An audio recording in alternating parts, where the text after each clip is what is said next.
Football welcomes you to Williams-Brice Stadium, the South Carolina Gamecocks, and the Oklahoma Sooners. He's the College Football Hall of Famer, Matt Stinchcomb. I'm Taylor Zarzour. Alyssa Lang's on the field. We'll see her in just a second. Oklahoma lost to Texas last week. That's the bad news. The good news is Oklahoma, after playing Texas in this century, has been terrific. 24-2 in the next game. But they lost one of those two last year in Norman to these Gamecocks. Yeah, this is the bunch that tripped them up a season ago, and both these teams recognize this is a big game for them because it sets the tone for the second half of the season. Right as they start to enter into the meat of their schedule, a lot of conference games in front of both of them. South Carolina won out in the regular season last year after beating the Sooners, but offensive line issues, I know that makes you cringe. They're a problem for both teams right now. Yeah, Oklahoma last time out versus Texas allowed their quarterback, John Mateer, who was coming back from that hand surgery, to be sacked 5 times. Then they've had to kind of rotate some guys up front. The right tackle, Derek Simmons, left that game injured. He's expected to play today. South Carolina, same thing. Different personnel. We'll expect 2 different starters, both at center and at left guard for the Gamecocks. And as you mentioned, maybe the biggest change, new offensive line coach, the former offensive line coach and interim head coach, Sean Elliott, taking over that front. More on him in just a second. First, these are the guys that are playing quarterback. John Mateer for the Sooners, Lenoris Sellers for the Gamecocks, 2 of the very best in all of college football. Sellers needs some help, though, and for more on that, we go down to Alyssa Lang. Thanks, Taylor. Since you mentioned it, new offensive line coach for South Carolina this week after Shane Beamer moved on from Lonnie Teasley last Sunday. It is Sean Elliott, who's known for his passionate and fiery demeanor. Watch him during warm-ups with this O-line group, who we were told has responded well to his energy. Shane telling us that this was what this group needed. Practice-wise, meeting-wise, it was the best week that the entire O-line room had had all season long. The big focus for them, cutting down on pre-snap penalties. Sean Elliott has been vocal in the faces of these guys all week long to help get them ready to do that. Langer, your college football journey isn't complete until you've seen this. Sandstorm at South Carolina. South Carolina won the toss deferred. OU receives, and they will get it at the 25-yard line. We were just talking about John Mateer in the open, Stinch. What a terrific start he had in his first few games, but then he had surgery on his right throwing hand on September 24th, fractured a bone in the first quarter against Auburn 4 days earlier, came back last week against Texas, threw 3 interceptions, but he's practiced this week, and they expect that rust to be gone here in Columbia. He was reportedly on a pitch count in practice in preparation for the Red River rivalry. Apparently this week he was full go in preparation for this one. How much does he lean on the ground game today? On the first play, fakes to Blaylock, throws behind his intended target over the middle. Isaiah Satania has become his favorite target in recent weeks, but that was off target, incomplete. And the story in this game, as you mentioned, see if they try to run it. There's just been very limited production from the ground game. That's a lot of pressure on John Mateer at quarterback and this wide receiving core. Can the Sooners get their downhill running game established in this game? Empty backfield on 2nd and 10.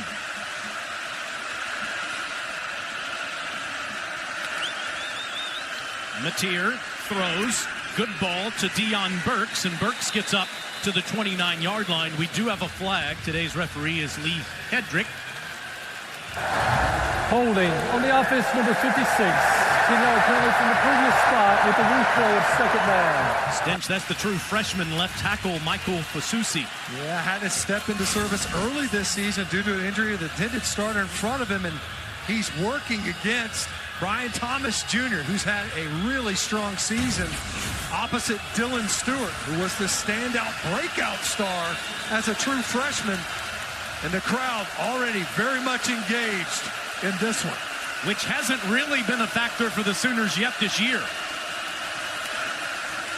On 2nd and 20, it's Blaylock breaking tackles into the Gamecock secondary. And from 2nd and 20, It'll be 3rd and 2. J.R. Johnson on the tackle. He's just trying to be conservative right here. You don't want to lose any more ground. Great job up front, just covering up defenders. And Blaylock, much has been made about the ground game. Maybe the only bright spot this season for the Sooner rushing offense. Split field at the Cotton Bowl in Dallas last week. Played at Temple. No disrespect to the Owls. That wasn't really raucous. This is on Oklahoma's first 3rd down. And on 3rd and 2, a good ball and a first down ball to Burks, who turns and makes a cut to the South Carolina bench. It'll be a pickup of 11 for the senior transfer from Purdue. Deion Burks, Isaiah Satania already with targets in this game. That will be heightened because no Keontez Lewis available at wide receiver for the Sooners. In this one, he was one of the more targeted receivers in the 3rd down passing game, a trusted receiver at that. We'll see more from Burks, expect more from Satania, and Jaron Canick at tight end, number 12. Up to their own 44, Mateer will throw, and that's caught at the 48 by Giovanni Gibson, who's tackled immediately by Judge Collier. It's a 5-yard pickup for Gibson. Could see more of him today, too, Matt, given that Keontez Lewis defensive injury is not available for Oklahoma. Dylan Stewart calls that whistle. He is on his feet now, though. Obviously, the South Carolina sideline holding their collective breath. Dylan Stewart, one of the stalwarts on that defensive front. Judge Collier, they're glad to have him back in that defensive secondary. Was out for much of September with an injury. Did a good job of driving on that previous possession, on the previous catch there. 2nd and 5 for the Sooners near midfield.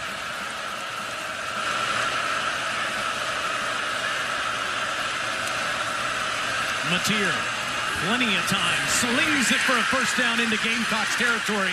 That's the big tight end you were talking about, Matt. Jaron Canick, the senior from Hays, Kansas, picks up 16. It's just quite the story. A former linebacker makes the transition to tight end. He's been incredibly productive coming into this one. 23 catches, nearly 350 yards before that one. Right now, Oklahoma, outside of that 2nd down run, they were able to pop Torrey Blaylock. It's all been through the air. On the empty backfield, 4 wide receiver sets. 18-yard run, 11-yard catch, 16-yard catch, and suddenly the Sooners down at the Gamecocks 35-yard line. Mateer will hand it off, and it's Blaylock who tries to get the edge. Wrapped up by Collier on the play, 2nd down. Good job that time just fielding this one. You see Mateer, you see it thankfully, that snap a little bit off and to his right, but that was the direction. The back was offset to his right. You see that, sometimes the center quarterback exchange is the most important pass that happens in every snap. Good job by Mateer fielding that one clean. Matt, we haven't seen Dylan Stewart out there since he came off the field a few plays ago. Manoa Lissa's checking on that. On 2nd and 7, here's a design quarterback run, and Mateer runs into Gamecock defenders just short of the first down inside the 27-yard line.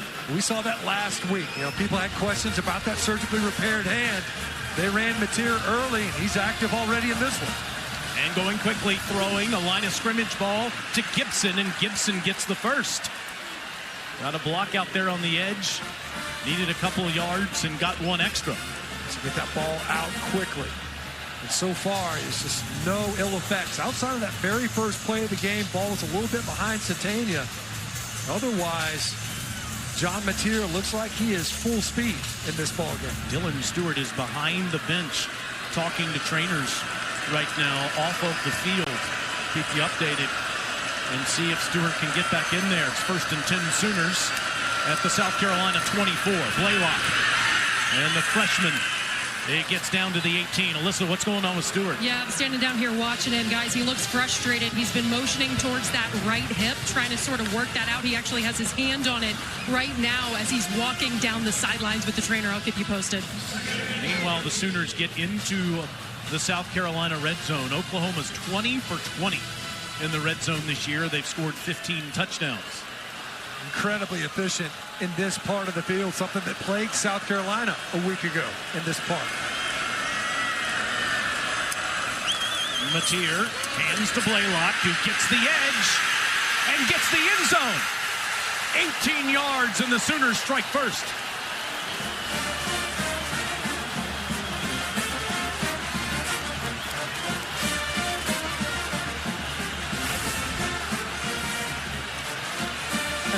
Great job bouncing this run by Blaylock. So he presses the hole inside and then bounces it outside, pulls those defenders inside. No edge support on that one. Judge Collier did a good job earlier on pass defense. That time in run support just got sucked too far inside. Tate Sandell makes it 7-0. There's been so much talk about Jaden Ott in the running game. How about the true freshman from Humble, Texas? Tory Blaylock puts the Sooners on the board.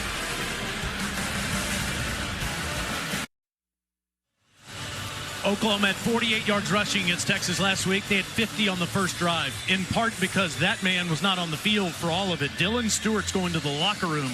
The great pass rusher for the Gamecocks, a sophomore from Washington, D.C., preseason All-American, leaving the field, and that is not what Shane Beamer wants to see, Matt.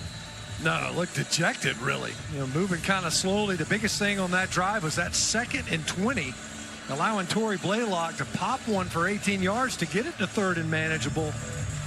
And as you mentioned, the ground game contributed mightily on that drive.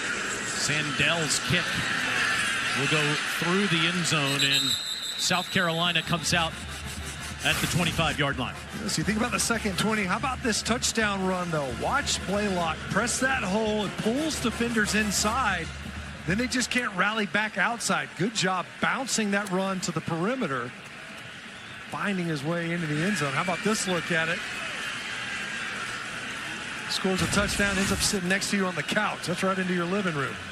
And now you get to watch Lenoris Sellers, one of the best in the game, the redshirt sophomore from Florence, South Carolina, first-team All-SEC preseason, freshman All-America last year. It's a pop pass to Nick Harbor, and the big man is near a first down. He gets 9 yards. That counts as a catch for the junior from Washington, D.C., the world-class track star who's given that up for football. Sellers, everybody has talked so much about him and his accolades. Just needs some help from those offensive linemen. Sellers holds it, throws it, and it's a first down up to the 44, and it's Harbor again. 9 yards on the first play, 11 on the next. And look at the tempo that South Carolina's playing with, getting the ball out quickly on the first one. That time Sellers had to hitch before he could jam one in there to Nick Harbor. Great hands catch by number 8. Big body over the middle there. That's the key, too, those hands that have gotten better and better as he keeps playing football, and that's Rasul Faison, graduate player from Pennsylvania, 24 years old. See a lot of him today. Some of Matt Fuller, who had the 72-yard touchdown run last week against LSU. And Oscar Attaway should be involved as well in the Gamecocks backfield. Faison picked up 2. On 2nd and 8, a line of scrimmage ball. Sellers gets it out there into Oklahoma territory. And his brother, Jaden, brings players down the field short of a first down. It's the first Lenoris to Jaden connection as you see Boaz Stanley, the center that had the snap issues last week, Matt. He had to come in relief of Rod Newsom, who got the start at center. He's in there, and then Nick Sharp, number 52, transfer from Wake Forest, big body, more of a road grader. They're trying to establish a little bit more of an edge along that offensive front. It's 3rd and 3, and they go to the ground and fighting for the first down. It looks like Faison is short.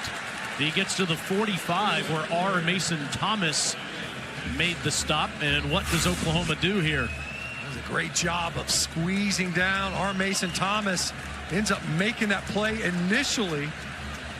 Good job by Kendall Daniels as well to clean up.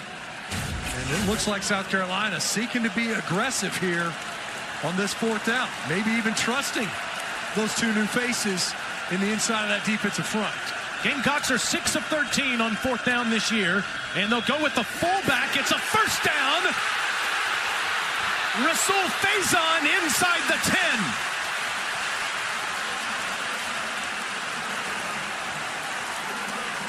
Oklahoma was loaded up. 6'2" front, 6 big bodies. Great job on the right side. Trevon Baugh and Boaz Stanley both.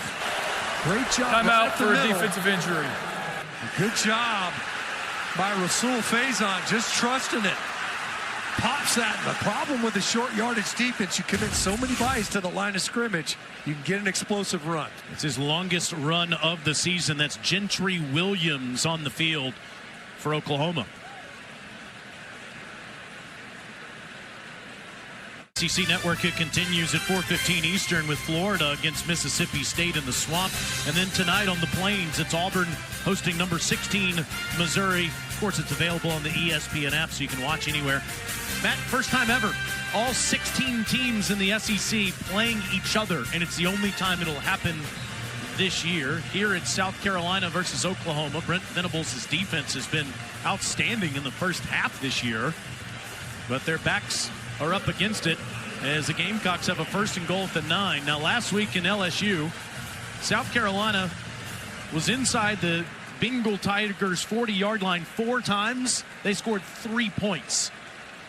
There's a point of emphasis in our meetings. They were talking about it already in this season. South Carolina offensively, in their 12 trips to the red zone, 3 empty possessions, 3 field goals. You got to come away with 6s when you get in this part of the field. Faison got him down here, and he gets the carry on 1st and goal and bangs into Sooners down near the 6. Great job on the backside seal. Faison just turns that into a downhill run. Already, Taylor, you can see the Gamecocks intent in getting the ground game going. Both of these offenses in this contest have struggled in the running game. Last week, South Carolina is able to rip off a big run. Obviously, that 3rd down, the big 36-yarder from Faison. At the 6, it's Faison again, and he's down to the 4. Rushed by Jaden Jackson, where it'll be 3rd and goal. Oklahoma, how about that? 1 touchdown allowed in the first half this year. The Sooner defense has only allowed 4 total on defense this season.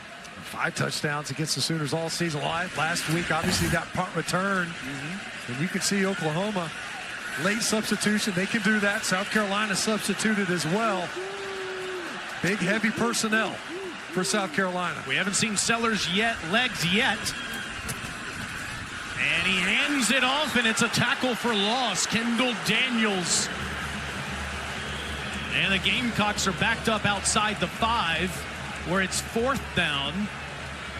Not see William Joyce coming out yet. And the Gamecock offense is staying out there on this 4th and goal. This is one of the things that they had to guard against. Oklahoma's one of the best negative yardage defenses in all of the country, but not dissuaded. Staying aggressive on this 4th down. 10th play of the drive.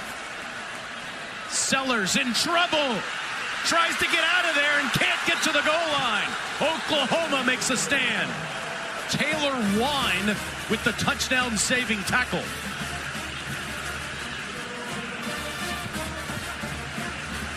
Brent Venables' defense holds in a goal-to-go situation. It's a turnover on downs, and the Sooners get it back in Columbia.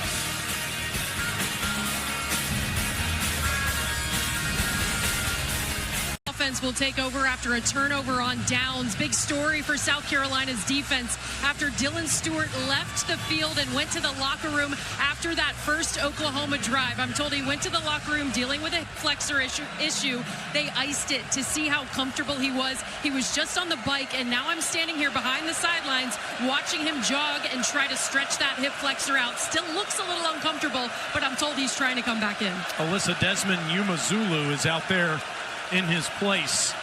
And after the Sooners stand, they take over at their own 3.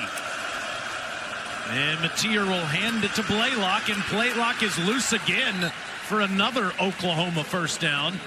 We said it just a minute ago, Matt. Running the football has been a problem all season for Oklahoma, but they've been coming out gashing the Gamecocks. Yeah, both these offenses really kind of counter to what we expected, and great job just hitting it downhill. You're coming out offense, so the biggest thing more than anything else is you got to get some room to operate. That's an excellent first down run for Blaylock to get right downhill in that A-gap. Good job by the interior of that Oklahoma offensive front, right there in that center guard gap. Blaylock has 5 carries, 58 yards, and he won't get much here. Gets a couple of yards trying the right side, and Brandon Cisse, banged up last week, is at full speed today on the tackle. That time, good job by Yuma Zulu, who's in there at defensive end for the injured Dylan Stewart. Turn that run back inside to see if the South Carolina defense, the whole reason you go for it on 4th down is you feel like you're not forfeiting field position offensively. Can the defense answer for the Carolina offense? Swing it to Blaylock out of the backfield, and not much doing on the other side as he gets up near the 19-yard line. Justin Okoronkwo on the tackle. It'll be 3rd and long. Dylan Stewart still on the bike, and the Gamecock defense out there without him. The first 3rd and long that Oklahoma has faced in this game so far. Mateer. Pressure's handled, and it's a first down ball to Giovanni Gibson right in front of Judge Collier. The Sooners are 3 for 3 on 3rd down. Really nice protection pickup that time. Both these defenses aren't scared to bring pressure. That time South Carolina brought 6 pass rushers in the Sooner front. That protection was able to absorb all of it. On time and accurate throw from John Mateer. Other than that first pass, first play of the game, number 10 for the Sooners looks settled. That's Xavier Robinson that's in the backfield with Mateer. He gets the carry. He goes forward for a few with a flag coming in.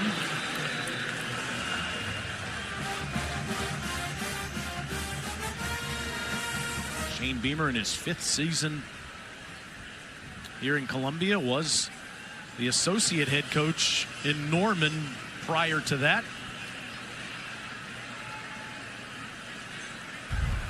There is no foul for an illegal block below the waist. The block was legal. It'll be 2nd down. After some discussion, the play counts, and we mentioned Robinson coming in to spell Blaylock there, Matt. Jaden Ott is available as another running back, but has not factored in and only carried the ball 1 time last week against Texas. Blaylock back in on the 2nd and 6.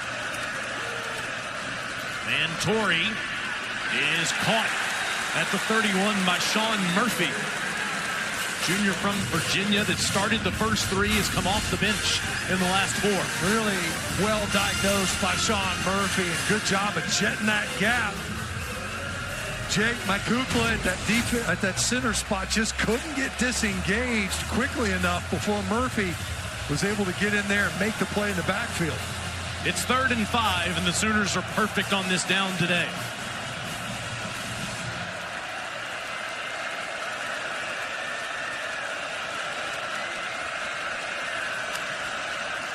Mateer on the move, makes the catch, but it's short. Giovanni Gibson diving catch, a yard short of the first down.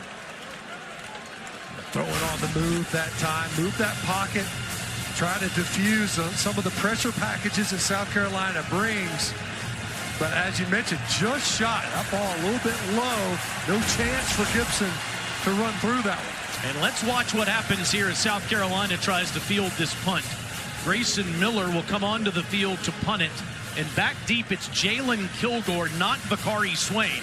Swain is playing on defense, but he dislocated a finger in practice this week and is not out there to catch this punt. Delay of game on the offense, 5-yard penalty, and it remains 4th down.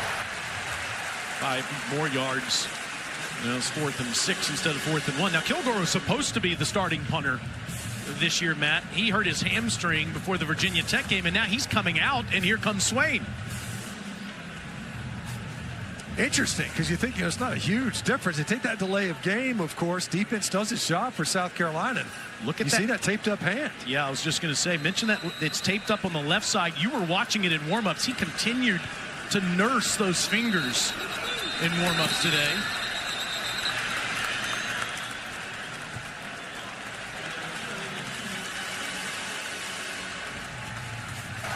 False start on the offense, number 13.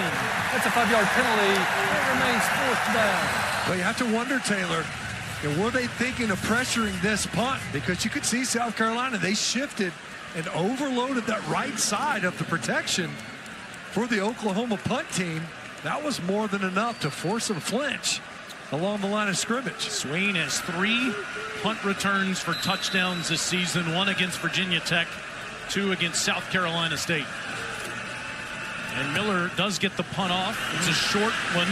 It takes a Oklahoma bounce. Swain off of the bounce is past midfield, wrestled down by his headgear in Oklahoma territory. Well, the punt you don't want to kick to a guy with a hand injury is one that he could field off of the bounce. He can catch it into his body. So this ball was not well struck, and Swain, he could just run into that one. Don't have to catch it out of the air. An excellent field position now. So you think about the 4th down try if you're South Carolina. You're aggressive, your defense, you give up 1 first down, but you get the ball back. Back-to-back penalties by the Sooners, and then you shank a punt, bounces to Swain, you get the ball at midfield. It's a net of 23 yards, and it's LaNorris Sellers running for the first time and losing one. Back to the 49-yard line. He played the 2-man game with his brother there and kept it. Peyton Bowen stayed with Sellers and made the tackle. Well, so far, Taylor, in this game, you think back to the 4th down play, the challenge for the Sooners, maybe the biggest one, is can you get number 16 for South Carolina on the ground? He's such a powerful runner. Sellers, pocket collapsing. LaNorris somehow stays on his feet and stiff-arms Sooners and gets inside the 45. That was a muddy pocket, and somehow LaNorris escaped it. On the last play of the first quarter, it'll be 3rd down for the Gamecocks as we go to the 2nd frame. Oklahoma's up 7-0. That is the end of the first quarter. Delaying on the field with Shane Beamer. What do you have to see from your offense to finish in the end zone? They made a nice play on 3rd down. Linebacker ran through, and we didn't get to it. 4th down, we got beat in protection a little bit. I'm more concerned about defensively not doing our job. Right now, we're just too many mistakes on those first 2 drives. Freaking 2nd and 20, and we're in 3 deep coverage and let a guy run for 18 yards. I mean, that's what we got to be better, is just settle down. Everybody, don't try and do too much. Just do your job. Thank you, Coach. Thank you. Option game while that was happening between LaNorris and his Sideline brother. warning against Oklahoma. LaNorris's brother Jaden, Oscar Attaway was the option pitch to Attaway. Lost yardage there, Matt, and now South Carolina will have to punt. Yeah, very well defended by Oklahoma. Kind of surprised. That's what we attempted right there offensively. Good job by the Sooner defense, schooled up. Mason Love punts it, and it's a fair catch there by Isaiah Satania inside the 10. And Sooners, for the 2nd time in 3 possessions, will start inside the Gamecocks 10-yard line, or their own 10-yard line, I should say, backed up. But the Gamecocks have crossed the 50 twice and have no points. Similar story to last week. Yeah, different week, right? Similar result. Got to be a little bit frustrated when you get into that positive territory, the plus side of the field, find a way to capitalize on it. They have been able to. You think about the 4th down attempt, and you start that offensive drive for Oklahoma deep in their own territory. Defense did its job, but the Sooners come right back out, get the football, albeit deep in their own, just out of the shadows of their own goalpost. Gamecocks defense doing their job without Dylan Stewart on the field and Torrey Blaylock. runs right at the Gamecock defense to the 13, Alyssa. Guys, I just watched Dylan Stewart get off the bike, put his helmet on, and he is standing up on the sidelines right now. He's been jogging in place, so it looks like he's in a position to potentially get back into this game.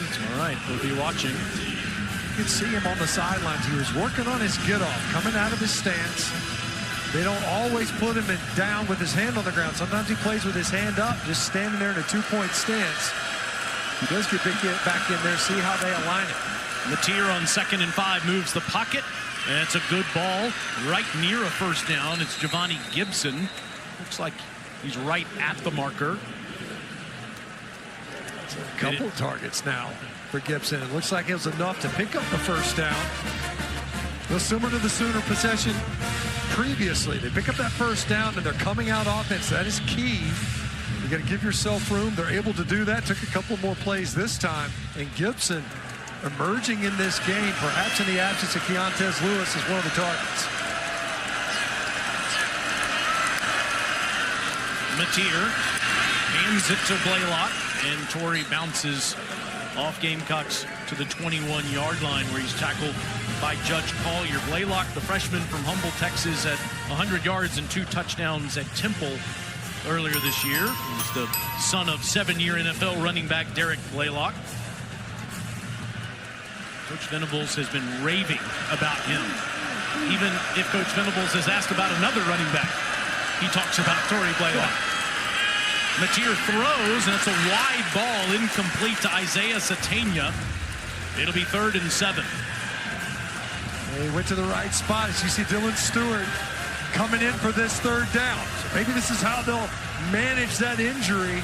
Put him in on these 3rd and throw type of scenarios. Allow him to rush the passer. He's at the top of your screen at the end of that line of scrimmage, opposite of Brian Thomas, right there in the middle of the field at defensive end.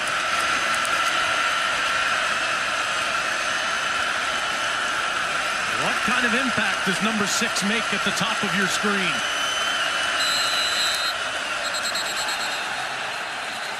Timeout, Oklahoma. This is their first charge timeout of the half.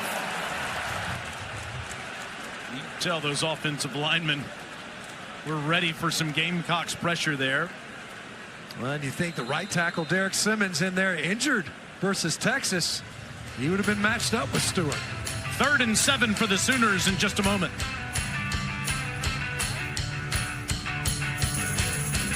The primary lesson I learned from all my years in football was about teamwork. That is something that's really been important to me. It brings people together. For those of us who chose to play, it's community right there. Football's given me a platform. Football's allowed me to compete at a high level. I think it gives you a great escape to go out there and compete and just to do what you love. Football teaches you how to deal with pressure, but the most important thing that football teaches you is how to get up once you get knocked down.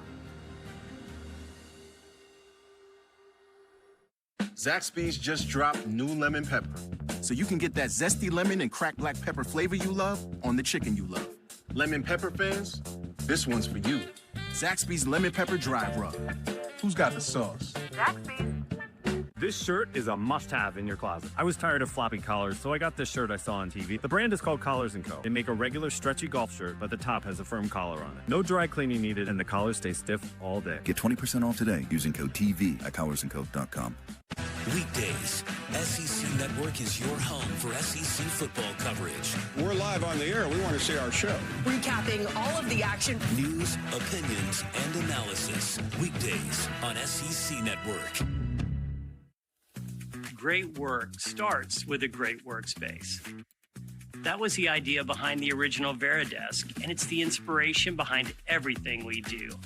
From our latest standing desks and ergonomic seating to free shipping and fast assembly. We create a workspace that works for you, so you can feel your best and do your best. Start your office upgrade today.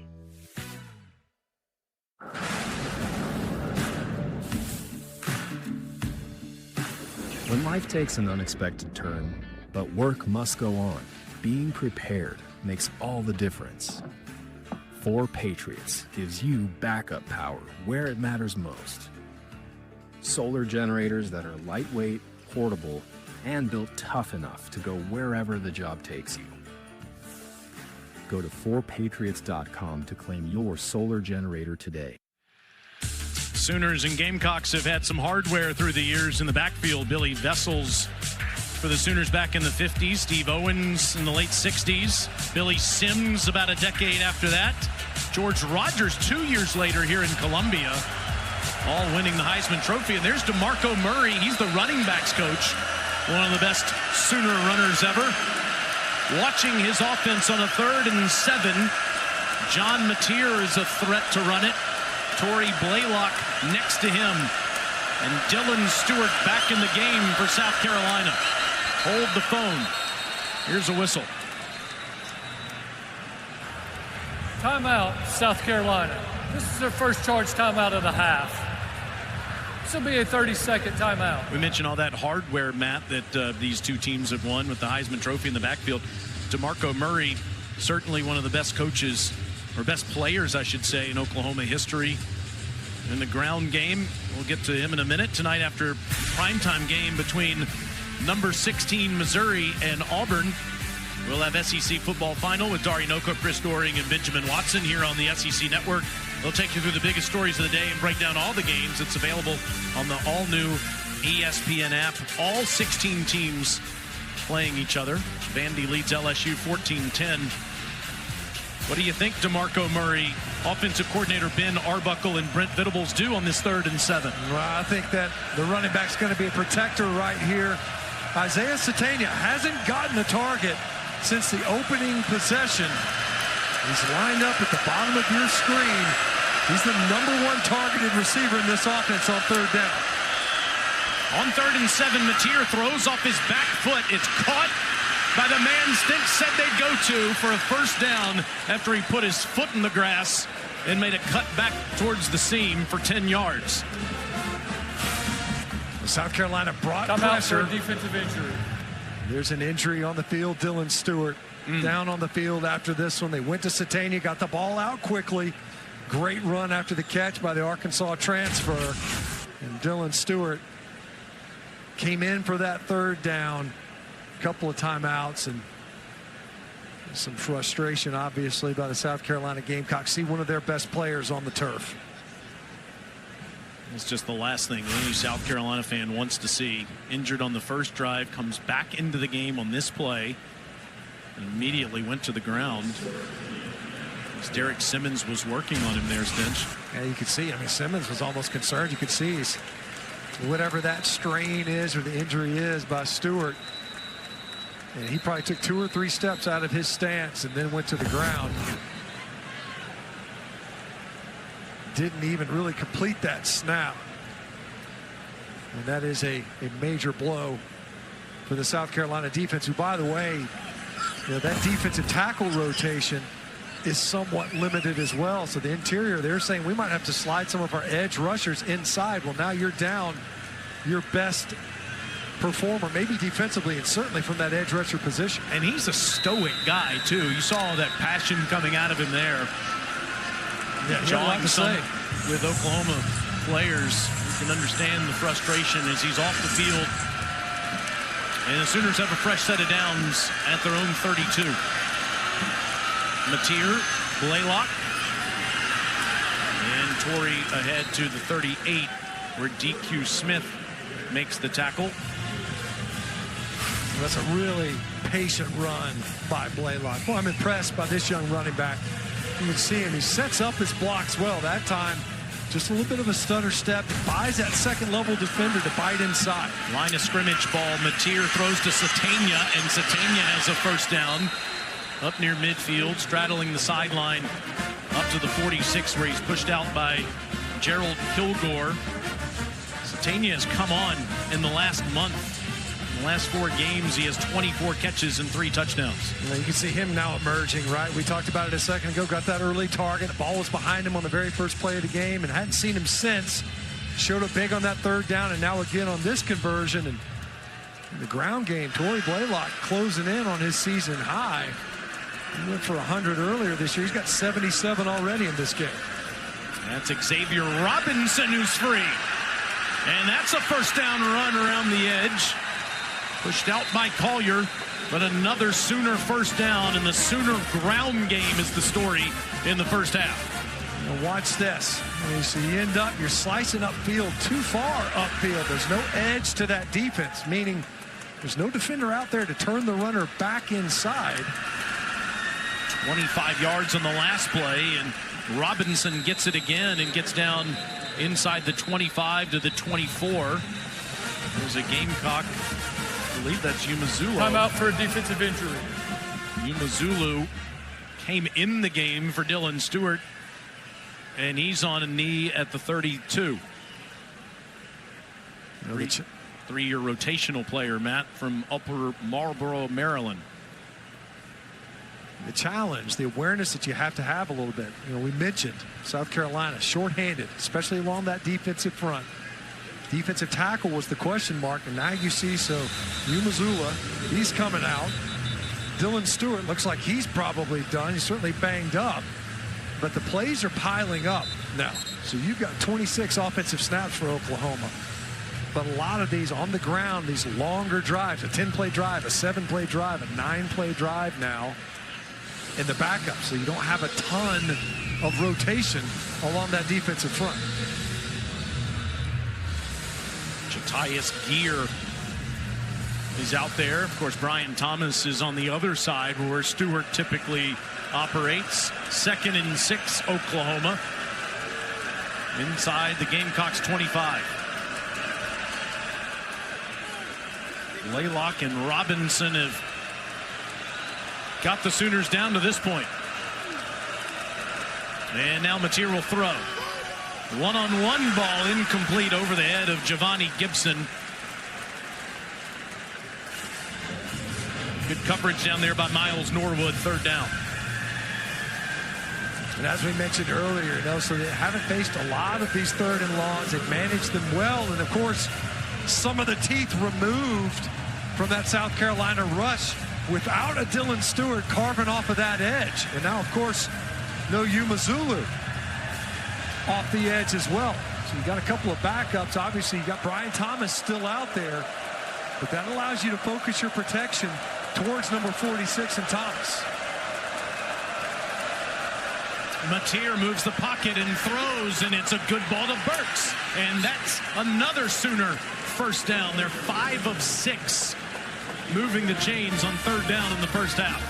They've been really strong, and you look at Mateer, we talked about him earlier. Outside of that first throw, he's looked really good, and they're going fast now in the red zone. Fake to Robinson, it's Satania, and he's tackled just outside the 10 by DQ Smith. We wondered, Matt, about Jaden Ott's availability for Oklahoma today. He was supposed to be the featured back in this Oklahoma offense, but it's been Laylock and Robinson that have gotten him down to this point. Yeah, you get going a little bit, get the 3rd down conversion, a couple of throws to Satania. But right now, the Oklahoma offense got South Carolina very much on their heels, working sideline to sideline. 13th play of the drive. Robinson had trouble fielding the snap and then scores. Wasn't the cleanest handoff from Mateer to Robinson, but it didn't matter. Great job of actually just handling this football, because as you mentioned, that ball's bobbled. Almost count that as a reception. Great job by Robinson sticking with it. An even better job by that Oklahoma Sooner offensive front, that interior portion of the line getting push so Robinson could get it in the end zone. Sandell makes it 14-0.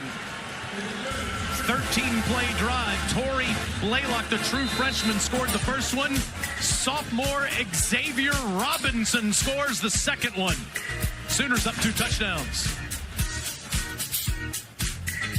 South Carolina down 2 scores to the Oklahoma ground attack here in Columbia. The other 6 games to follow later on. 3 of them in the mid-afternoon and 3 of them tonight. How about Oklahoma's offense? Ben Arbuckle, the offensive coordinator in the red zone, has been terrific. 17 touchdowns and perfect 22 of 22. Sandell's kicked field goals the 5 times that they haven't gotten it into the end zone. Arbuckle in his first season as the offensive coordinator coming over from Washington State.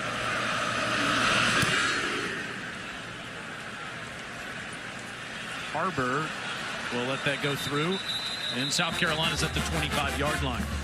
Brent Venables was at Clemson, and he had a 7-2 record against South Carolina as the defensive coordinator there, 4-1 here in Columbia, winning a couple of national championships as the defensive coordinator there in a 10-year span. That's how he's known in this state. And of course, he's in his 4th season as the head coach at OU, 27-18 record, 6-7, 10-3, 6-7, and now 5-1, ranked 14th in the country in year number 4. One of the best defensive minds there is in the game. LaNorris Sellers is under pressure. And he'll just go out of bounds and lose 5 yards on the play. PJ Adibarawa was right there with him, and that'll count as a sack. You end up with those negative yardage plays. He gets that pressure, and it was right on the inside. You know, the challenge when you've got a mobile quarterback, if you can pressure them inside out, because what you don't want is a mobile quarterback like LaNorris Sellers to puncture that pocket vertically. It's just as good as a run. But if you get that pressure inside out, it forces them to flush, forces those quarterbacks to flush out to the outside. The defense can rally. On 2nd and 15, here comes more pressure, and Sellers can't escape. Grayson Holton with the sack inside the 10. Now, Holton gets the sack, but it's really that you see running downhill, both linebackers right downhill. Confuses that protection on the inside. Kobe McKenzie leading the charge along with Kip Lewis. That's back-to-back plays where the South Carolina protection just doesn't hold up inside out. Sellers flushed on the first one, sacked on the second one. And this defense is outstanding at generating negative yardage plays. 3rd and 26 for LaNorris Sellers, who's just going to throw underneath. And it's going to be Faison with the catch to give them more room to punt up at the 15. You know, the fans don't like it. I don't know what the fans are watching, because what do you want to do? Drop back for 7 steps, throw a fun pass downfield, and risk another sack? You got to be smart right there. Don't turn a bad possession into a catastrophic one. Punt the football away and see if your defense can't hold up. Great job by the Sooners defensively. We talked about it coming into this game. 46% of offensive snaps versus the Sooner D are for negative or 0 yards. That's outstanding. Mason Love, a 39-yard punt the first time for the freshman. Satania waiting at his 40-yard line. Good punt by Love. Fair catch called by Satania at the 39. It's a 46-yard punt as a flag comes in here at the end of the play. It was after the punt was caught, and I think it might end up being a late hit. Either way, it's going to be against Oklahoma. After the play was over, personal foul, unnecessary roughness on the receiving team, number 14, throwing a player to the ground. 15-yard penalty, first down. And that means that the Sooners will be backed up inside their own 30, but they're up 2 touchdowns in Columbia. Network. How about the game plan for Ben Arbuckle so far, the offensive coordinator at Oklahoma in his first season, coming over from Washington State, where he coached John Mateer and Cam Ward. Of course, Ward now plays for the Tennessee Titans. I said, is Mateer as confident as you are? And Ward said, well, I don't know that anyone is, but he's a little crazy like I am.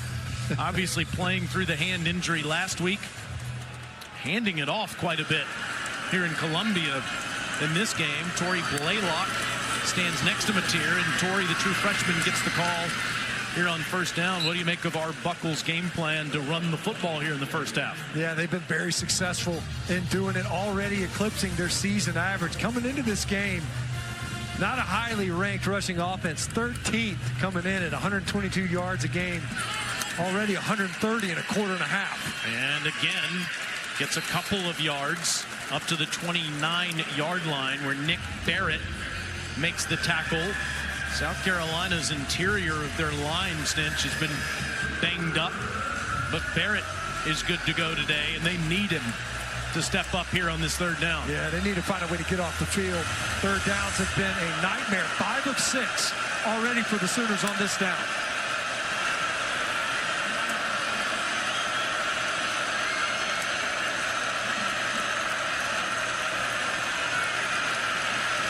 Mateer still with 5 seconds on the play clock. And John goes right side, and that's almost picked off. Trying to get it to Satania, and Jalen Kilgore almost grabbed it. Instead, it falls to the ground, 4th down. Well, they read their scouting report. They know where he's going to want to try to go with this football, get the ball out quickly. Satania, great job by Kilgore. He jumps that slant. And the Sooners lucky to retain possession, to have an opportunity to punt this football away. Jalen Kilgore nearly picks that football off.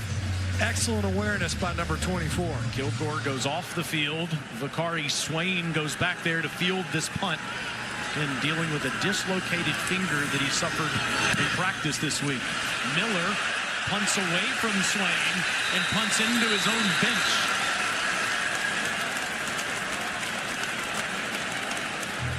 It's a short punt, and South Carolina will have good field position.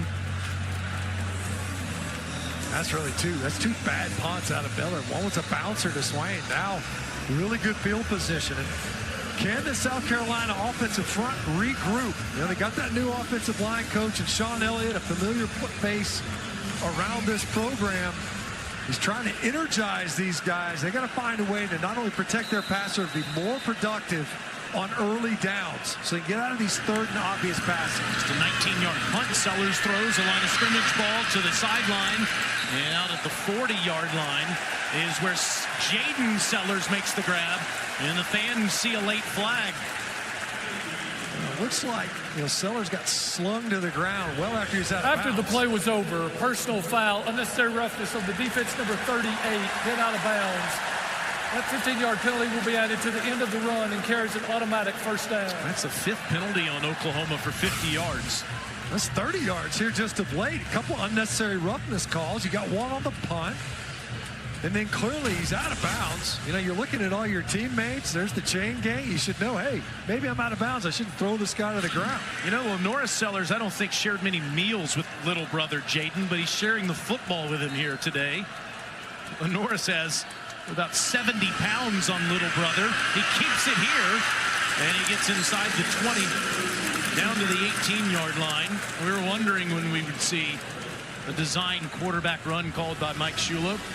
Brent Venables, the defensive coordinator and head coach for Oklahoma, says, it'd be great if LaNorris was just this or just that, but he's all of the above. On 2nd down, he throws. That's a high ball. Good catch made by Jacobs.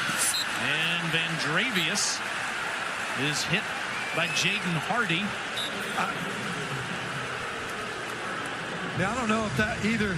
I don't know how this wasn't a penalty. At first, I thought he had a helmet opening, but instead, it looks like it's the nameplate.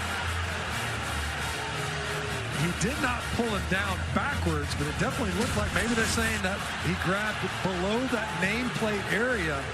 You know, regardless, a heck of a play by Jacobs because Harbor did not get a good block. It's 3rd down. Please reset the play clock to 25 seconds. It was not put down above 25 seconds. We'll start on my signal. There's Sean Elliott, the fiery offensive line coach, who was the tight ends coach before Lonnie Teasley was dismissed. Of course, he was a Spurrier assistant, the former interim head coach. On 3rd down, Matt Fuller, his first run, got a yard. He needed 2. Kobe McKenzie on the tackle. It's 4th down. They brought in 2 tight ends, and now you see it. They saw it, went for it earlier on 4th down. That time they were much deeper in Oklahoma territory. As we've mentioned, the red zone has vexed this offense. That's the 6th tackle for loss by the Oklahoma Sooner defense And this has been a problem area the last 2 times out for South Carolina.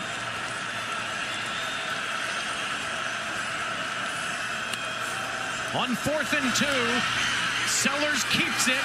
Sellers gets it out of bounds inside the 15. That's a great block on the edge by Jordan Dingle. He had to hold up a long time. Now, hold on a second. Let's see about this spot here. Wow, they say he's out of bounds. They're saying that Sellers was short of the line to gain.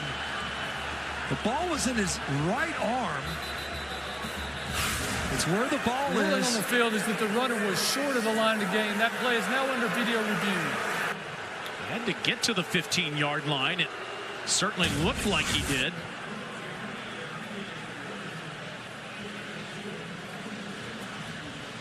Yellow line, the yardage marker, the chain gang, all are positioned at the 15. Let's take another look. I don't know. That ball's in his right arm. It's hard to get a shot at. If we had a down-the-line shot, the ball's in his right arm. He steps out of bounds. And it's where the ball is when he's established down or crossing that boundary. I think there's some frustration there from Shane Beamer. Just put your head down, get the first down. You can see Sellers, he kind of, he extended his left foot. That doesn't really matter. What matters is where that football is. Watch him extend the left foot late. The ball's in his right arm. He did step on the 15-yard line, Matt, and that's exactly where he needed to get. Let's hear the call. After review, it is a first down. The runner made the line to gain. The ball will be inside the 15-yard line. First down. Massive call there for South Carolina. Yeah, I'll say, we both thought it happened, that they got the conversion from up here. A great job by, as I mentioned, Jordan Dingle holding up as a long time out in space to be blocking. The tight end transfer from Kentucky that made that play possible. Everybody in the stadium, I think, is aware of the struggles that South Carolina has had offensively in the red zone. You're facing potentially another give back. Instead, you get a fresh set of downs. Oklahoma's allowed 1 touchdown in the first half of the season. 1st and 10 Gamecocks at their 15. Sellers, how does he get out of this? Again, he loses yardage. Kobe McKenzie wrestles him to the ground. Well, again, he's running for his life. Last week he runs for all these yards, just trying to keep the ball alive. And sometimes you trust your legs a little bit too much. There's edge pressure right away. Nowhere to go with the football because he was flushing to the right, opposite of Nick Harbor. Sometimes you gotta burn the down. Just dirt that ball. Get it downfield. You're outside of the pocket, so that you don't have the negative yardage play. Second time they could have done that and didn't. Now 2nd and 13. Sellers design quarterback run. Gets that yardage back. And Davon Jordan on the tackle. Will be 3rd and 10. It was a nice block by Matt Fuller. 1 cut too many from Lenora Sellers. Just get downhill. Instead, he was trying to pick up another block on the second level to see if he could bounce it outside. Huge 3rd down. It's a full 10 yards, and you still have to convert. You can get a first down still. But a huge 3rd down, and Oklahoma has heated up South Carolina on this down. Sellers drifts back, throws to the back pylon. Incomplete. Flags everywhere.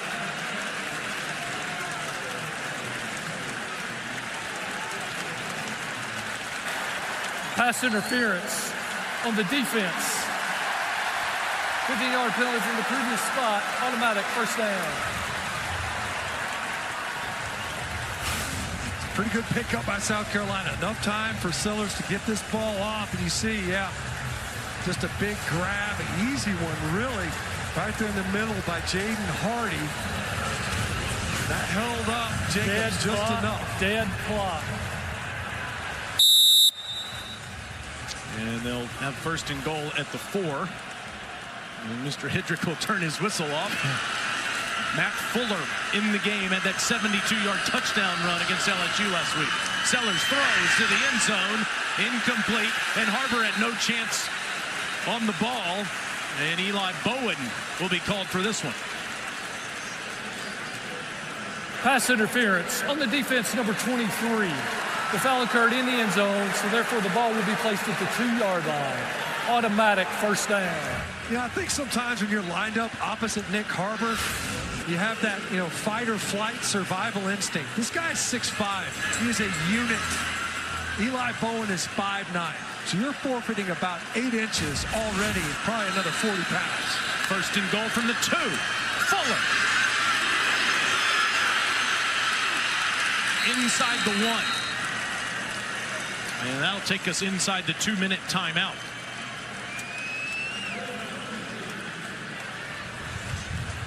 Two-minute timeout. Timer. Please reset the game clock to 1:58, 1:58. Gamecocks have 2 minutes, 2 timeouts left, and they're on the doorstep against the Sooners.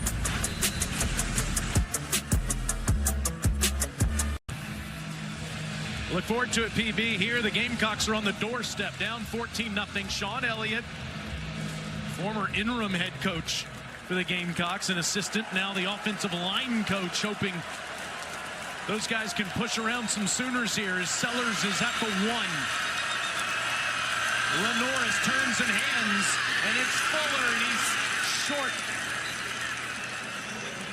Kendall Daniels and Jaden Jackson. That's a heck of a job. You see whistles in there. Heck of a job by the Sooner defense. That's 220 pounds. It's their second charge timeout of the half. This will be a 30-second timeout. Timer, please reset the game clock to 1:52, 1:52. It's a massive part in the game here, Matt, because South Carolina does get the football first to start the second half. So 7 points out of here is critical. They got to have it. This is a got-to-have-it possession for South Carolina.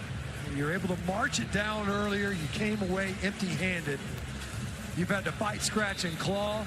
They had to review one, obviously, on the Lenoris Sellers run just to extend this drive. They were able to do that. And now the question becomes, it's a mindset here where it's third down. You tried the attitude run. Fuller kind of bounced it. You almost want to stay in behind those blockers. You wonder if the quarterback ends up keeping this football, and keep in mind, you've got a massive size advantage at the perimeter. From the shotgun, Sellers hands it off. No.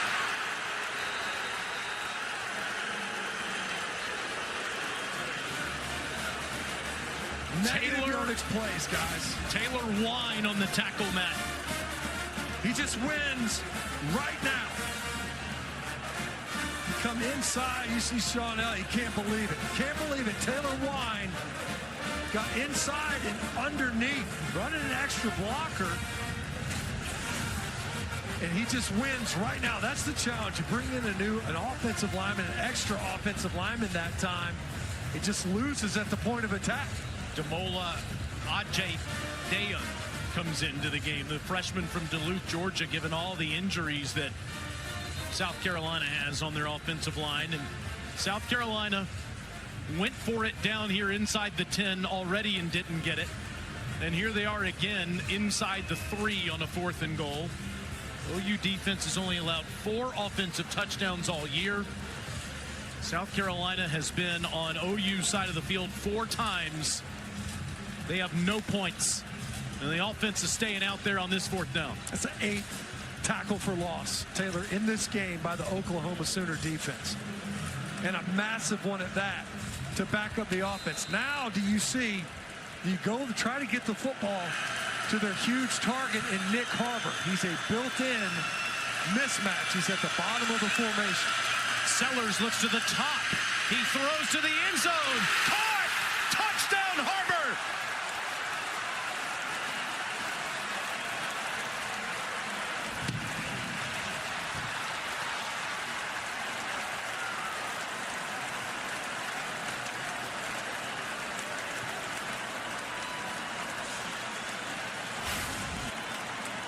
We wondered, Harbor started out on the right side of the formation, And you're right, LaNorris Sellers, he wanted to work left. He was trying to get it to his brother, it looked like. Instead, he had just enough time to come back to Nick Harbor, who worked back over the football. Hard guy to miss. We talked about it. A huge target and able to find his way in there for a traffic touchdown. William Joyce makes it a 7-point game.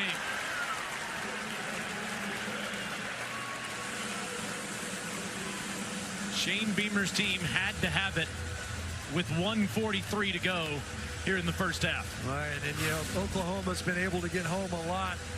Watch Oscar Attaway. He's coming in pass protection. Wow. You know, that's pretty handsy. Surprised.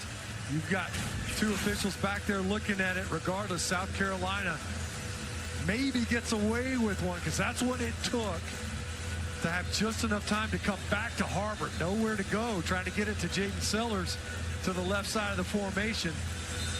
South Carolina needed it. They got it there, Taylor. Matt, their offensive line, Shedrick. For South Carolina, 49 is now 45. Shedrick Surratt, their left guard, true freshman's banged up. Nolan Hay, one of their centers, is unavailable. Their right tackle, Kason Henry's not in the game.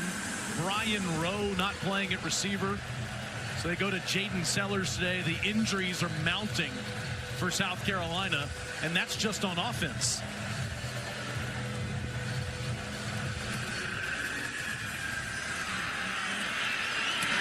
There are also defensive issues to deal with, Alyssa. That's right, guys. Been telling you all day long about Dylan Stewart. He tried to come back in, then goes off. He does have ice on that hip flexor, and he will be out for the remainder of this game. Just massive. And Desmond Umazulu. Did you see Stewart without the shoulder pads? Umazulu has been in there. He's had to miss a couple of plays due to injury as well, but is back out there. As the Sooners are at the 25-yard line, they had a 3-and-out the last time they were on offense. They're able to find a way to get him off the field. Only 5 yards gained that last offensive possession by the Oklahoma offense, and the crowd backed into it after the touchdown. Mateer will throw to Robinson out of the backfield, and Xavier is tackled up near the 30. And South Carolina has 2 timeouts left in the half. They will not use one here. Mateer, he steps up or tries to, throws, and it's a catch made by Robinson. And Robinson has a first down up to the 39-yard line. Plenty of time as Oklahoma gets the ball first in the second half. They're trying to double up right here in this middle quarter. Mateer gets out of there, flags down, and it's incomplete.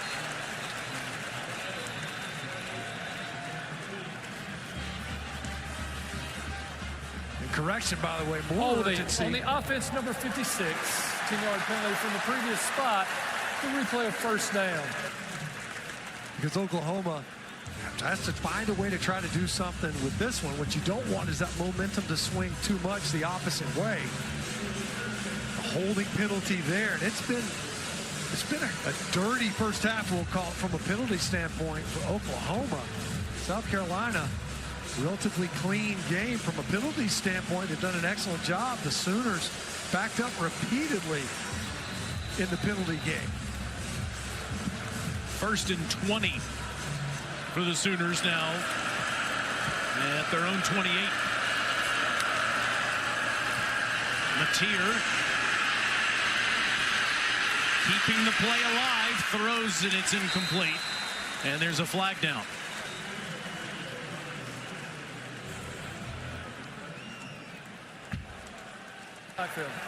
Illegal formation on the offense. Number 56 was not on the line of scrimmage. That's a 5-yard penalty. That penalty has been declined. It will be second down. And Matt, now as we were talking, South Carolina, as we said, will get the ball to start the second half. They still have 2 timeouts left here, so you can use those timeouts, assuming they don't give Oklahoma a first down, which was, of course, a problem earlier in this game. And you see Oklahoma doing their best to go backwards here. Obviously wanted to do something with this possession, and in South Carolina, if they can find a way to get the ball back, they can double up.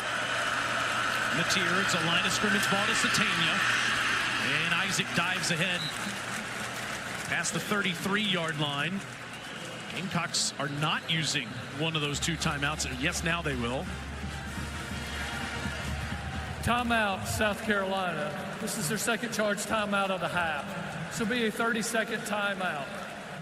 And have one remaining. Trailing 14-7. It has been an up and down season for the Gamecocks so far this year. Beat Virginia Tech in Atlanta, beat South Carolina State, whipped at home by Vanderbilt. Lenora Sellers injured in that game. Then lost at Mizzou. Matt, we were talking about that earlier today. They had every chance in that game in the other Columbia. Beat Kentucky in their last home game. And again, had one on their racket last week at LSU. The score was 20-10, but if you watch that football game on SEC Network, you know South Carolina in many ways beat South Carolina. No question. Now you can think about, we talked about it, was those scoring opportunities that went uncapitalized upon. And who knows? So there's a chance here defensively at 3rd and 10 plus. The Gamecocks can try to find a way to get the ball back. Sooners imperative that they extend this drive. To get past the 48 to move the chains if you're Mateer. Wants to step up and throws it short, incomplete. And South Carolina gets to keep that timeout as the ball goes out of bounds. Yeah, the clock stops. Now a decent chance. We've already seen last 2 punts from Oklahoma have not been good. As you see, able to turn Mateer to stop his feet. Good job by Umazula, forcing him to stop his feet on that rollout. Mateer just couldn't deliver a catchable ball. And South Carolina's going to have a chance here offensively before the half. And punting has been a problem today for Grayson Miller. Just 18-yarder the last time he went out there. And that's Bakari Swain, the bandaged hand, waiting at his own 22. Swain at the 15. He has 3 punt returns for touchdowns this year, and he gets it out near midfield.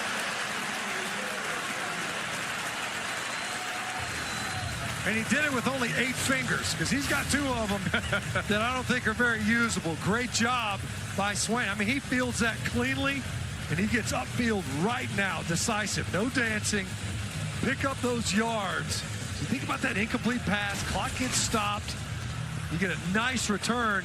And with 27 seconds to play with and a timeout in your pocket for South Carolina, the ball at midfield and a quarterback in Lenora Sellers that can buy you time and hurt you with your legs, that's a tough spot for a defense. They have to be aware of the QB scramble. 32-yard return by Swain. Sellers throws underneath into Oklahoma territory, and Jacob Ulrich makes the catch.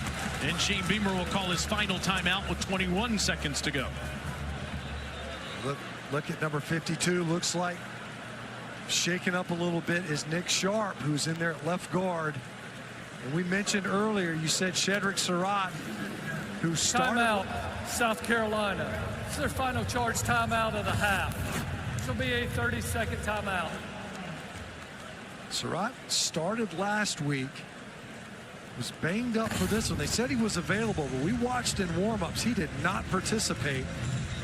You see Sharp there on the sideline.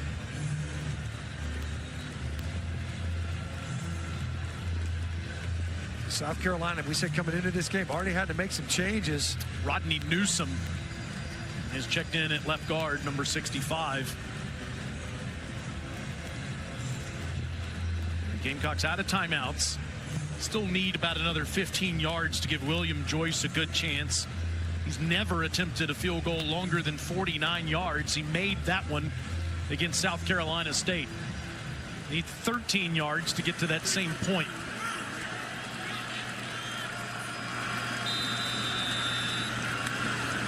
On 2nd and 3, Sellers, another short ball and another catch made. It's a first down by Brady Hunt. Down to the 36, and the clock will stop with the first down, and South Carolina will try to clock it.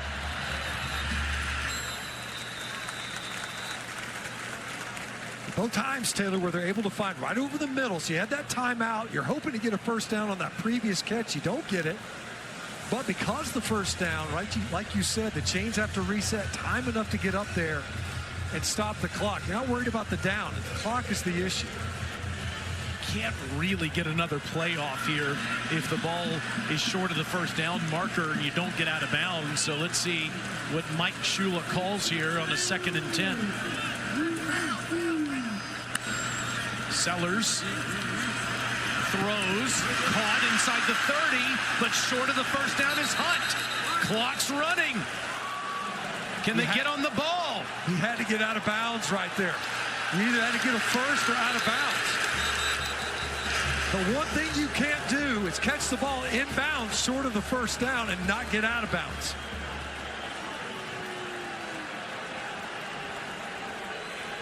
I think what Shane Beamer's arguing, he's like, look, he didn't give him a chance to get up, get reset, and the defense was holding him down.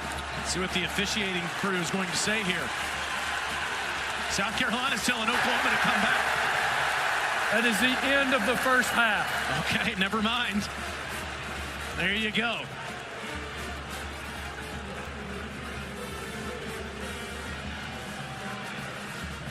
Shane Beamer's not going to like the explanation. The catch made short of the line to gain. And it's 14-7 Sooners. South Carolina will get the ball to start the second half. And let's hear what Brent Venables has to say. He's with Alyssa. Coach, you were just fired up with your team. How big was that last stop? Yeah, I mean, it was really big. We had a great chance there to really take the air out of the stadium. And our defense is taking care of the balls, huge 4th down stops here today, so it's going to be a heck of a game second half. What do you want to see more of from your offense in the second half? Yeah, just more of the same. Ball control, staying in rhythm, creating big plays, just being efficient and being smart with the ball. Thanks, Coach. All right, thanks. And his defense has been fantastic, especially in his own territory.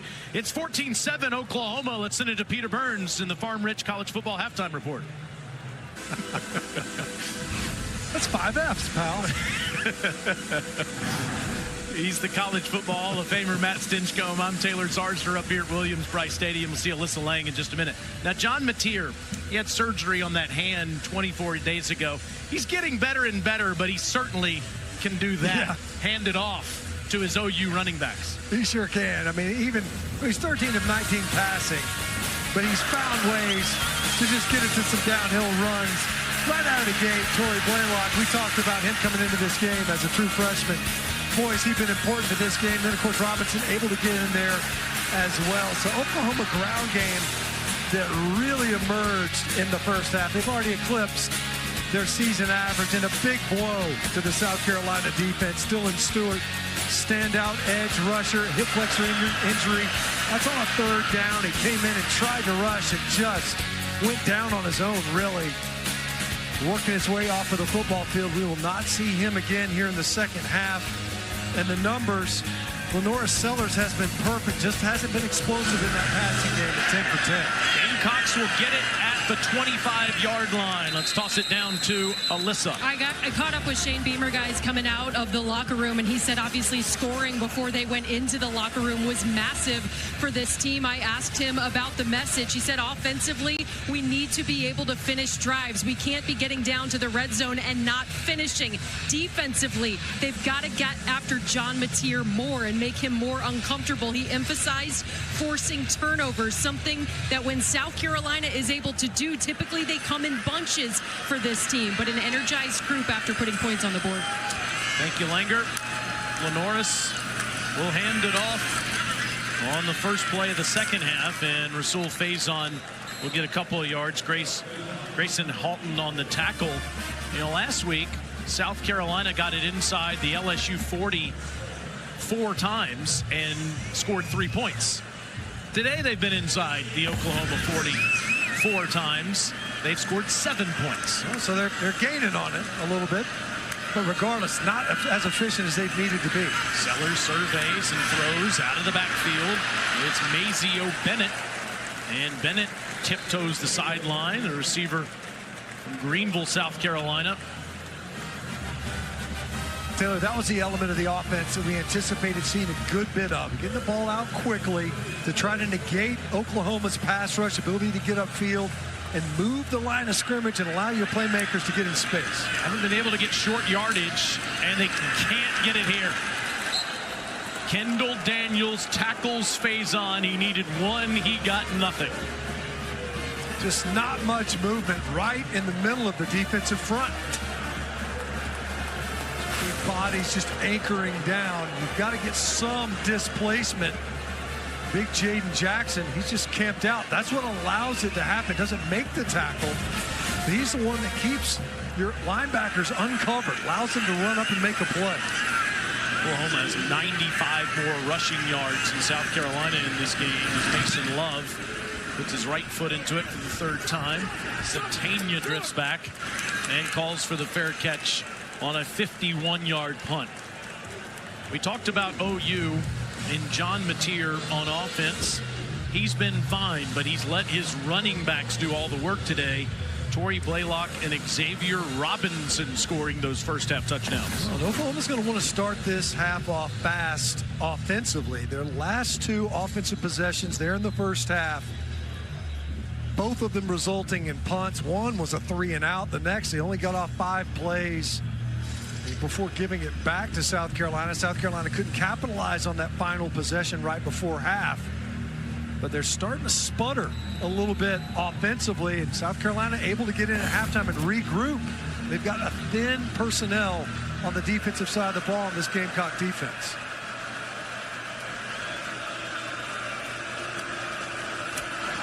That's Satania, and they fake it to him. Mateer doesn't get much. Maybe 2 yards. You know, last week, John snapped a 10-game streak, Matt, of throwing and running for a touchdown. That's the third longest since 2000 in all of college football. He doesn't have a rushing or passing touchdown today. Well, only it's really, I think, his second carry on the game. So they've been very judicious with how often they would give him the ball. Well defended by the Gamecocks. They stayed home, did not bite on that fly sweep motion to the perimeter.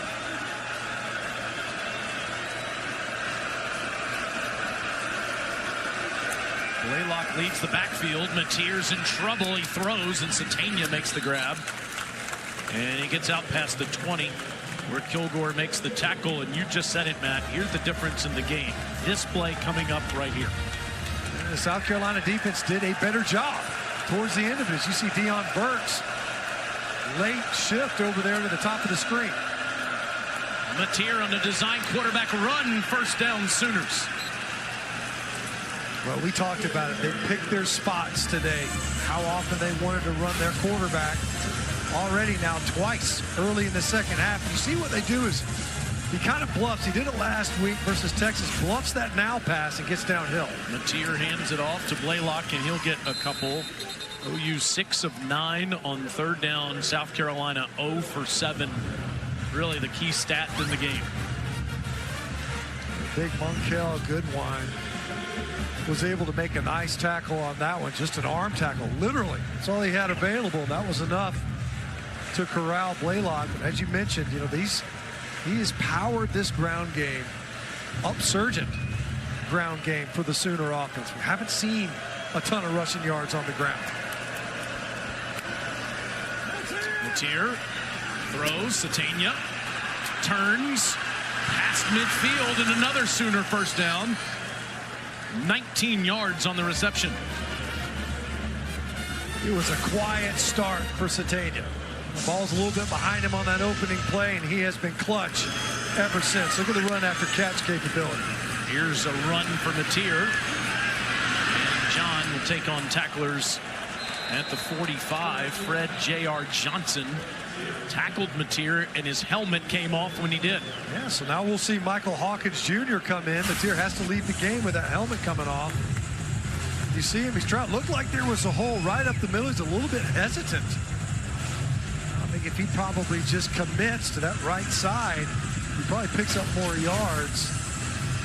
Regardless, had to come out. It's actually Whitten Neubauer, sophomore from Raleigh, North Carolina, Cardinal Gibbons High School, up there in the triangle of North Carolina, who comes into the game. And the big 6'6" sophomore hands it off to Blaylock. And he doesn't get much. It'll be another third down. John Mateer kind of got that Baker Mayfield look with the headband, the bandana going. Arm sleeve. Well, Sooner fans would love to see that, right? You see him communicating to his offense, empty backfield. But regardless, as we've seen already on this drive, there's a runner in the backfield at quarterback.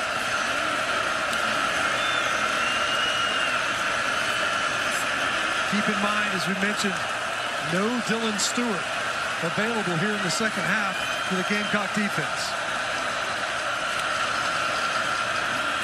Mateer, another good ball, but Sategna dropped it. Wow, we talked about it. We hadn't seen that since the opening play. The chance for Sategna to make this catch, working against Jalen Kilgore. It's there. He just doesn't secure it in this Gamecock defense. So 3 possessions in a row now where they found a way to get off of the field and force a punt by the Sooners. And punting has been a problem today for Grayson Miller. Kari Swain has had 2 really good returns despite a dislocated finger. Kari will let this one go over his head, and that's excellent. Grayson pins the Gamecocks deep inside their 5. Oklahoma up a touchdown in their first trip to Columbia. Dula, great quarterback at Alabama in the mid-'80s, head coach there in the early part of this century. Quarterbacks coach in the NFL for 17 years. Offensive assistant last year for Dowell Loggins. Now he's the offensive coordinator for Lenora Sellers. And how does he activate this ground game? Rasul Faison gets 3 yards there on first down. Faison did have a 36-yard run, Matt, in the first half. Other than that, the Gamecocks have struggled to get anything. Yeah, it's been a real challenge. You think about that touchdown drive. They weren't able to convert on either 3rd and short. They had to convert on 2 4th downs. They are right now 0 for 7 on 3rd down. They've got to be more efficient on 1st and 2nd to get into more third management. 2nd and 7 for Sellers. And another handoff and maybe a yard or 2 there for Faison. It'll be 3rd and 5. South Carolina had 50 yards rushing on their first drive of the game. -3 since. A lot of it, when you think about that first drive, was the big run by Faison. Was able to rip off a big one, a 36-yarder. Here, you have to get this first down. We've talked about it a couple of times for Oklahoma. They were able to successfully operate their coming-out offense. The key is you have to pick up that first down, at least 1 for possession's sake and field position. South Carolina's converted 3 4th downs, 0 3rd. Sellers hit as he throws, and it's incomplete. Pressure by David Stone there, and exactly what Brent Venables wanted on defense. And again, the pressure was inside out. David Stone won. He was singled up on the center, able to win right now versus Boaz Stanley. And when you win inside out, it's harder for that quarterback to scramble. Sellers had to kind of hurry that throw. He's trying to get it to Nick Harbor and just overthrew it. Love averaging 45 yards per punt. Sategna is standing at midfield. Low punt, fieldable for Sategna, back at his own 44. And tackled at the 47. Oklahoma up 14-7 midway through the 3rd quarter.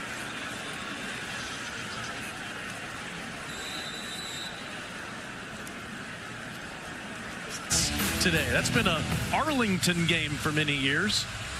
Here, the Sooners nursing a 7-point advantage midway through the 3rd. And their schedule is brutal coming up.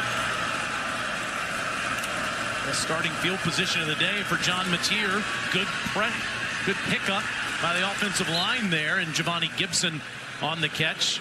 There is a flag that comes in at the end of the play.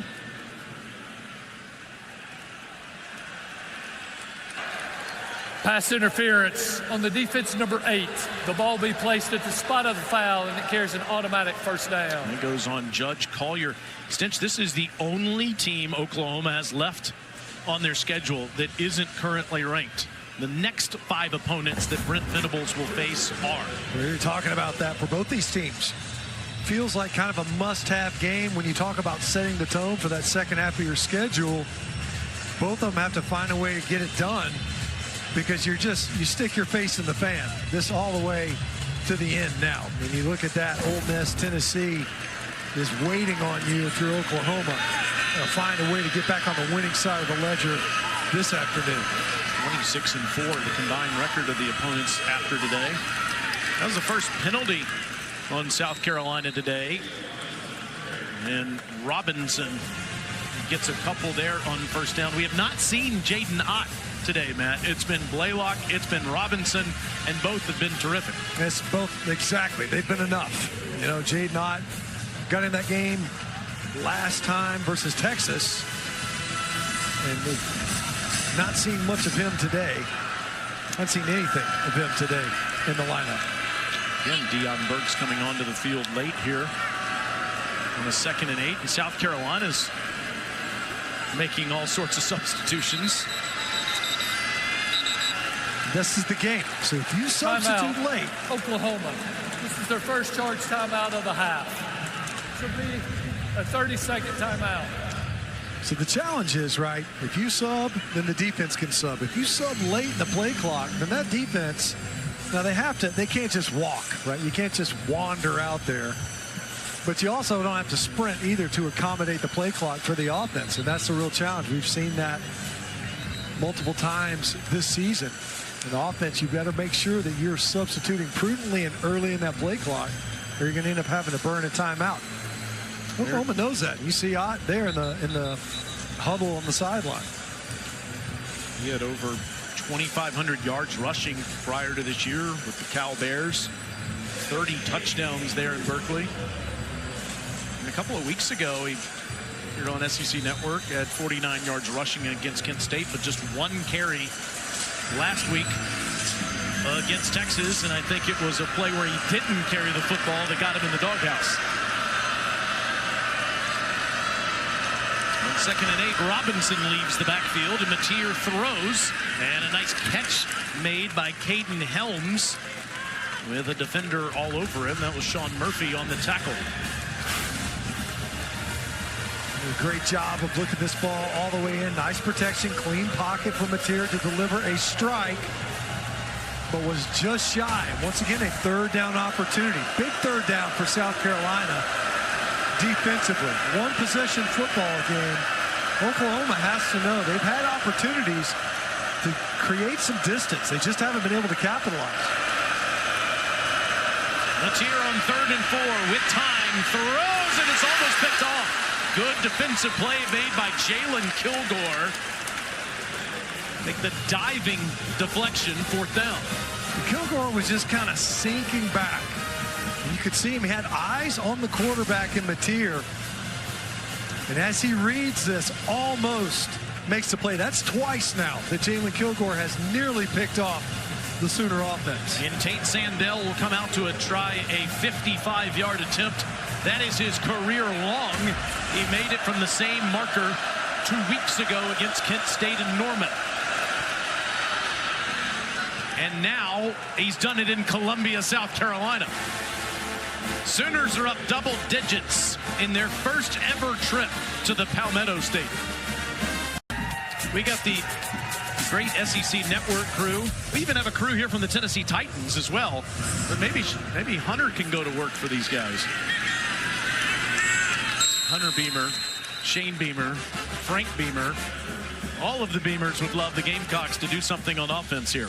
We got to find a way to at least maintain possession. You think about it, back-to-back 3-and-outs now to start the second half. It has been an inauspicious 3rd quarter so far for the offense, and you just afforded excellent field position. Oklahoma didn't do a ton with that previous possession, but they took over at midfield.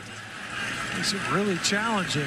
Got to get beyond that 3rd down. Still 0 for 8 on the afternoon on 3rd.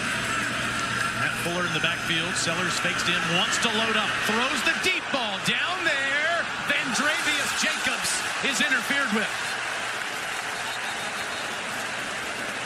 Mike tackle, Pass Boganowski. interference on the defense, number 25. The 15-yard penalty will be enforced from the previous spot, and it carries an automatic first down. I don't know if Boganowski didn't know where the ball was, because he could have easily made a play on this pass. Sellers hangs this up. It was almost like he was letting go of a balloon. That ball was up there, just hung in the air. And Boganowski just panics at the end. Jacobs was underneath it.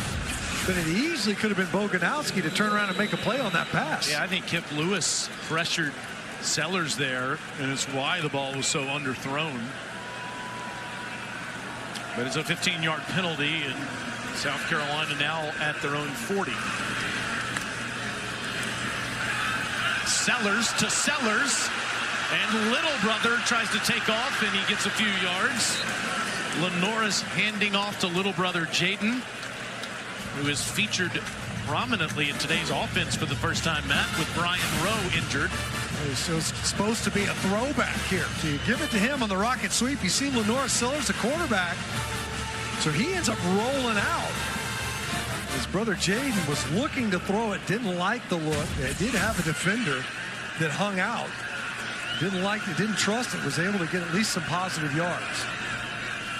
On 2nd and 5, Lenoris on a little screen to Fuller. Matt will dive ahead near the 48 where Guillory makes the tackle, and here comes one of those other third downs you're talking about. Be able to drop it off to Fuller. Does a good job of running through that first tackle just enough to fall forward for another 3 or 4 yards to get this to 3rd and short. But I'll tell you, we've seen this before multiple times. 5 times where South Carolina has had it for 4 yards or less to convert on 3rd, and they just couldn't get it done.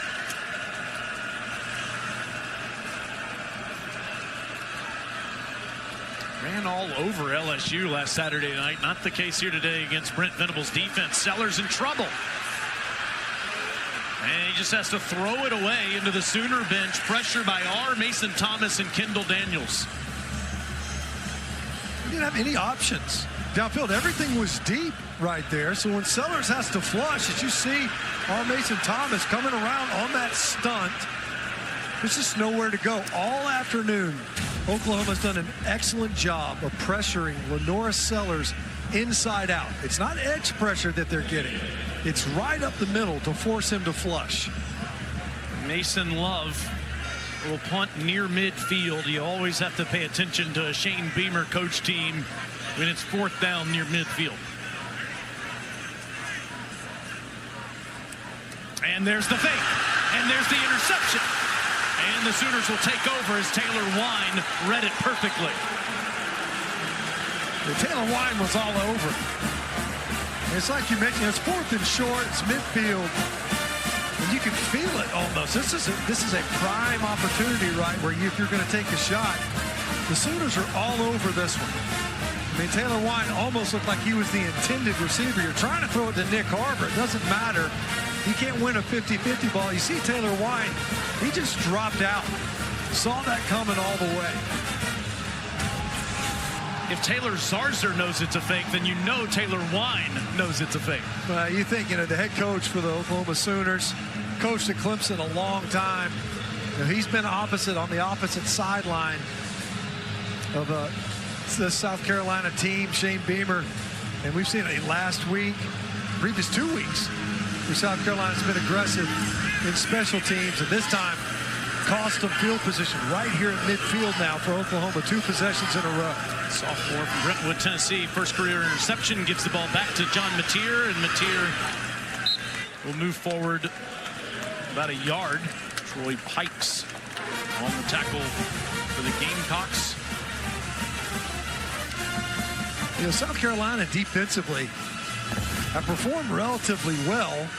You see the rushing yardage generated by the Oklahoma Sooner running backs. You mentioned, obviously, it's been centered on Blaylock and Robinson. Mateer has contributed a little. The QB running game has not been big this afternoon, but the running game in general has. And here's Blaylock. Big hit. It'll be third down, Alyssa. I was just watching on the sidelines before the Oklahoma offense ran back on the field, guys, the way John Mateer is such a leader of this football team. And talking to Brent Venables before the game, he said there's no guy better to be leading a team on the road after a disappointing loss a week ago. You could tell after that last offensive possession, guys were a little bit frustrated. Receivers coming off the field, shaking their heads. Mateer went over, encouraged them. Their smiles on the faces as soon as they came back out on the field. The intangibles you're talking about there. 3rd and 5. Mateer on a bubble. Gets it out there with flags down. Blaylock gets out of bounds. And he would have the first down, but let's see what's going on in the backfield here.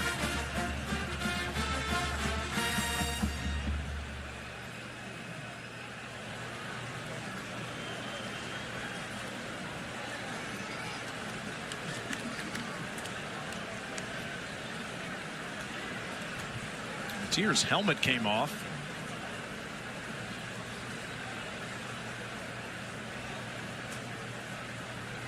Personal foul, roughing the passer on the defense number 12.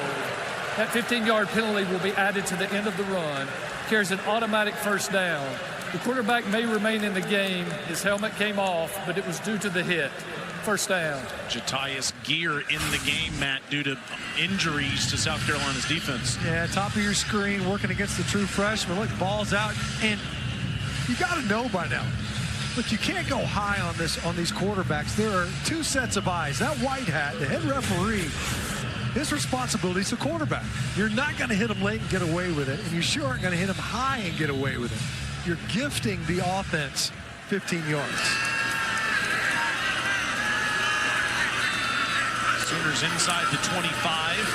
And it's Blaylock who will get down past the 21. I realize that Oklahoma has committed 9 penalties today. I know Brent Venables would like to clean that up. But it just feels like his team has been in control of this football game from the jump. Their quarterback is most likely not 100% with his throwing hand. You don't see anything flashy going on right now with the offense that you saw last month. But just don't beat yourself. And the Sooners haven't done that today. Done a good job protecting the football. It's the penalties, you're right, really the blemish, the biggest blemish, the mark against the Sooners in this one so far. Mateer pumps, now throws, and he's got a man wide open, and it's Sategna for 6.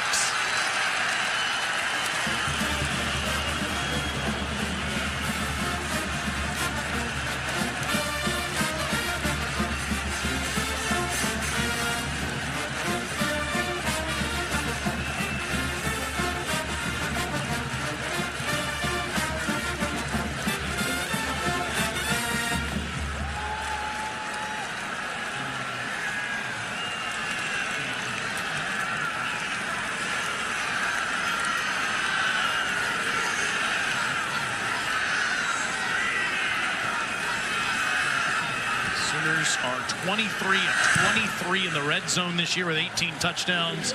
The latest, a 20-yard touchdown from John Mateer to Isaiah Sategna. Been playing with fire this half as South Carolina, and you see just a little bit of a pump fake, and Sategna working against Gerald Kilgore on that far side. Able to drop one in there. Great job by John Mateer finding it, one of his favorite targets. And Sategna, great look at it from the pylon cam. That's been a busy pylon. That's 2 touchdowns we've seen right over there. You know, Sategna had 3 touchdowns in 3 years at Arkansas, Matt. He has 4 at Oklahoma this year in 7 games. And he's figured really prominently in this offense, really emerging in this game. You know, it's been a really quiet afternoon for some of the others. You know, Deion Burks, only the 2 catches in this game, and we mentioned no Keontez Lewis available in this contest. Giovanni Gibson there in the first half was getting a ton of targets. It's Isaiah Sategna. Ball's gone to him 12 different times today. He's been able to come up with quite a few big catches for the Oklahoma Sooner offense, including that touchdown. Saw him in the blizzard last year, the Arkansas-Missouri game, and thought, wow, coming back another year. And Coach Pittman said, well, if we can hold on to him, which is a big thing now in college football. Tomorrow afternoon, we have a special SEC women's sports doubleheader as Missouri hosts LSU in volleyball at the Hearn Center in Columbia at 3 Eastern. Then we have some soccer as number 19 Georgia hosts Auburn. Should be a great afternoon right here on the SEC Network and the all-new ESPN app. That's what the crazy thing is today is such a massive day for the conference in college football, but every sport just litters the top 25 with the best teams in every sport there is. Oklahoma now in this conference, happy to be here. Lenora Sellers throws, that's too high. He was looking for Donovan Murph. Brent Venables' comments got some run earlier this week when he was talking about just how difficult it is to play in the SEC on a week-by-week basis. And the Big 12 then tweeted out his record in the Big 12 his first couple of years in the conference. 2nd and 10 now for Sellers in South Carolina. And Lenoris will throw short. Little brother Jaden is crushed by Reggie Powers, and flags come in.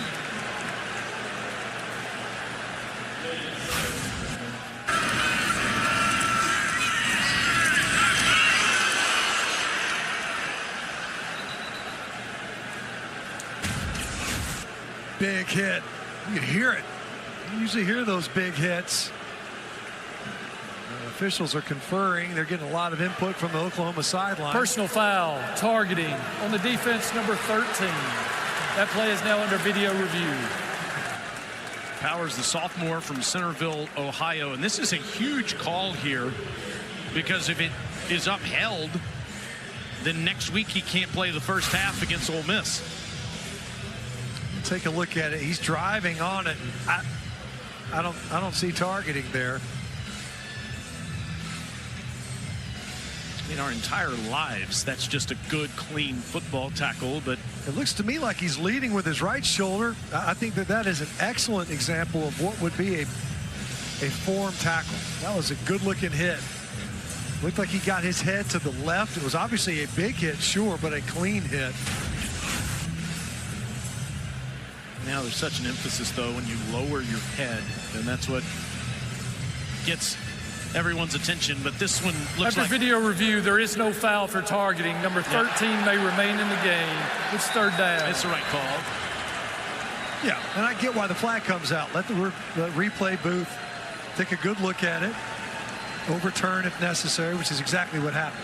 It just has to be such a wild feeling now when you're ejected from a game for a moment and you know, gosh, I have to miss the first half next week. And then they come out and say, never mind, you're good. Yeah. Can you imagine the relief that Reggie Powers is feeling? Thankfully, that was a really efficient review process that time. Not a whole lot of looks at it. It was clean. Big hit.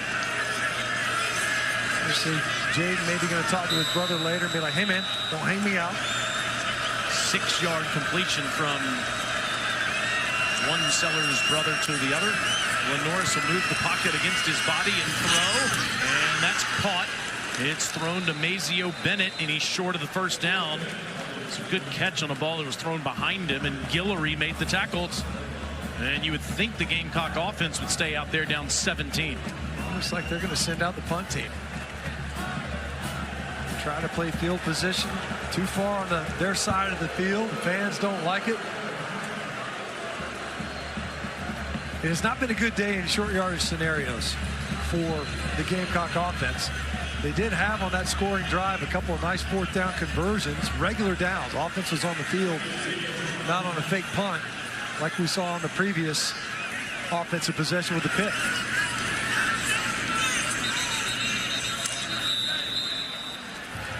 Delay of game on the offense, 5-yard penalty, and it's still 4th down. You know, Matt, it feels right now like Shane Beamer's team is at a crossroads. Last year they were 3-3 coming into this football game and whipped the Sooners, causing all those turnovers in Norman. Won the game 35-9 and won the last 6 games of the season. But this team has a significant amount of injuries right now. Trying to find more issues. A delay a game. Looks like we're going to get a False start on the offense, number 23. That's a 5-yard penalty, and it remains 4th down. You got procedural issues, injuries. Lost Dylan Stewart on defense in this game. You're going backwards, right? So now that's 10 yards in penalties. You can't afford to have it. They're not creating room for this punt. They're just conceding field position. It has been a nightmarish third quarter for the South Carolina offense and now special teams. 4th and 1 to 4th and 11 in Love. The low line drive punt that Sategna can field. And more flags on the field.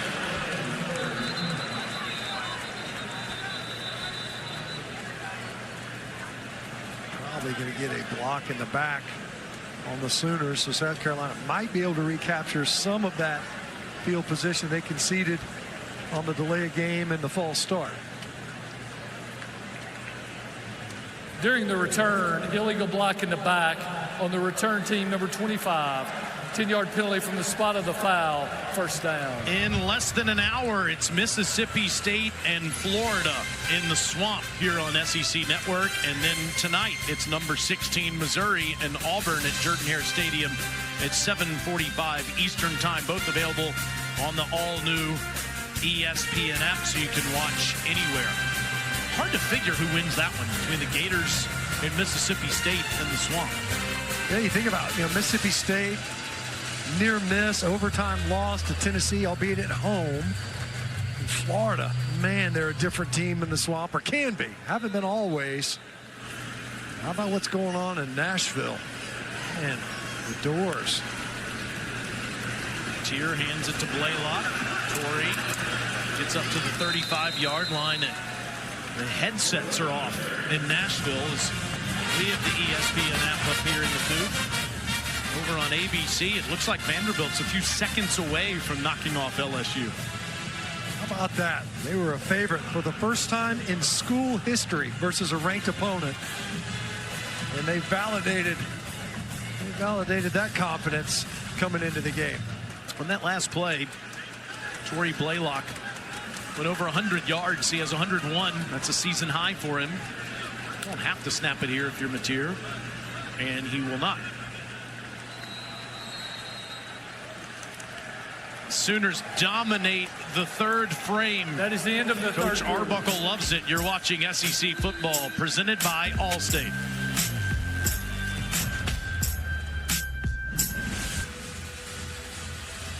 PB, the west end of Nashville is rocking with the Vanderbilt Commodores right now.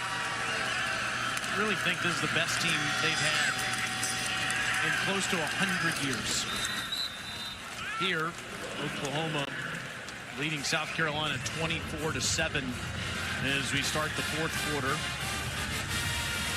And it's Gabriel Brownlow-Dindy that was in on that tackle. The Sooners have been terrific on third down today. They're 7 of 12. Meanwhile, the Gamecocks haven't converted any of them. It really has been a great afternoon for Oklahoma offensively and defensively. Third down. In a lot of ways, been the story of the football. Low snap, and Mateer is going to drive a defender with him. Judge Collier right at the marker. See where they spot him because he extended that football right as he was leaving the field. Collier forced him out. But had to bounce that run. No room on the inside. Watch him extend the ball at the end. They say first down. It's great awareness by Mateer. Doesn't seem like the biggest play in the game, but it just says a lot about this guy's nature. You know, Alyssa was just talking about how he's always trying to encourage people on the sideline. Just never would have thought that 17 days after surgery, he'd come back and play in the Texas game like he did last week. As they hand it to Robinson. And Mateer threw 3 interceptions in the game. But the first thing Brent Venables told us when we met with him this week is you just wouldn't believe this guy on Sunday. After losing to Texas, the leadership that he showed the rest of his teammates. And he's proving it with the way he plays out there in the field, too. Well, I thought it was interesting. You know, they talked about, you were asking him about what Cam Ward had said about him. About their time together at Washington State, Venables and Arbuckle said, look, he's confident because of his preparation, the time that he puts in to get ready for games. Thanks to Xavier Robinson, keeps the ball and gets down to the 45, Alyssa. Yeah, one of the other things that Coach Brent Venables was telling me before this game started, last week felt like he was pressing a little bit. Obviously, John Mateer did not get the reps going into Texas week, but he said, I also want him to trust in everything else around him. I don't want him to feel like he has to put all the pressure of Oklahoma football on his shoulders. While they trust him if he needed to, he wants him to know that the rest of the team has his back as well, and he doesn't have to be Superman all the time. I think we've seen a good display of that today. What does he do on this 3rd and 6?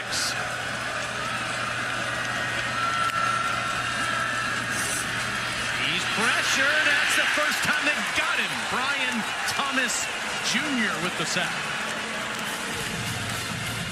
Well, we thought we might have seen more of this afternoon. South Carolina able to get pressure. No Dylan Stewart. Brian Thomas Jr. able to finally get home. That time, John Mateer, watch him drift back in the pocket. That makes it really hard to pass protect. You're working with your true freshman at left tackle. It was a real challenge and a big play for Brian Thomas to get Mateer on the ground. The last thing you want to do here, Matt, is punt it to that man, Makari Swain. See if Grayson Miller tries to play keep away here. Bringing pressure and barely got it off. Miller's on the ground, and there's a flag down as well. It was an all-out punt block attempt by the Gamecocks.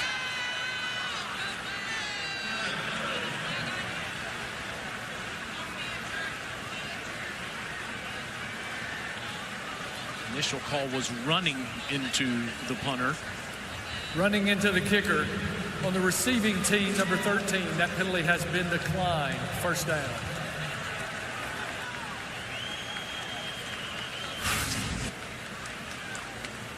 You see it here, and it's clearly off. You got to come on. You got to pull up a little bit. Didn't matter. They declined it. It's all Sooners in South Carolina.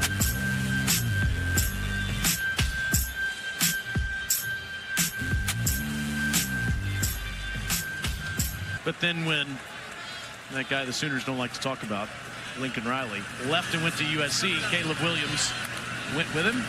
Rattler throws it, not Rattler, Lenora Sellers throws it forward to Nick Arbor. Hey, somebody that's probably very interested in all this talent is Jim Nagy. He used to run the Senior Bowl and did a great job with that down in Mobile, Alabama. And we used to have him on the show just about every single week, Stinch, evaluating talent for us. But he left the Senior Bowl and went to Norman, and he's OU's general manager. What a coup that is for OU to get him evaluating players and trying to help the roster. Sellers trying to escape. You just can't take a sack here. He gets rid of it.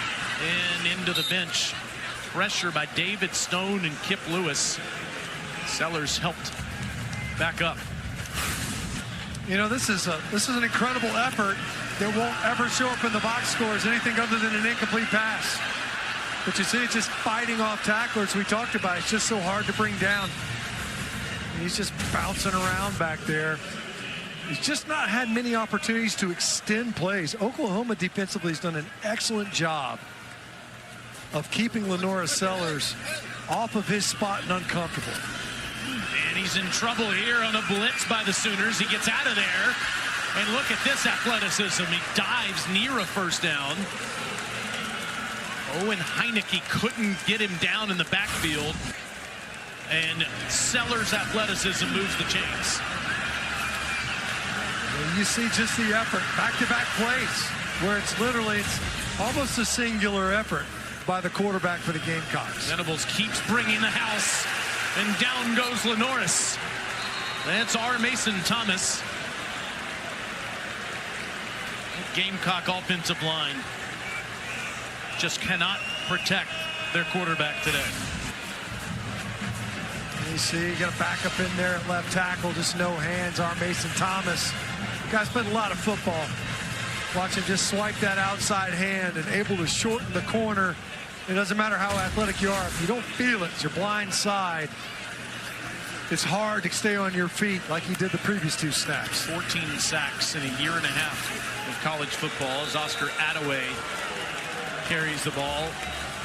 What do you do if you're Shane Beamer, Mike Shula, and Sean Elliott to try to protect your quarterback? You have a number of backups that are out there on the field, including Damola Ajadeon, a freshman that's been pressed into duty out there due to injuries really across the board on this Gamecock front. 3rd and 17. Sellers has to dump it off to Attaway. Oscar, look at that effort to get the first down. Outstanding effort by Attaway. And a smart call there. You're getting eaten up in protection. Drop a screen pass, try to slow the defense down, and outstanding run after catch by Attaway to try to buy some breathing room for the Carolina offense. Sellers and Attaway, 2 terrific plays to keep the drive alive, and that's incomplete to Brady Hunt over the middle. Clock stopped with 8:31 left in the game. Well, you think about even on this drive, so quietly South Carolina has found a way to convert some 3rd downs. So you're able to extend this a little bit, move the football off of some outstanding efforts by both Attaway and Sellers to keep plays alive.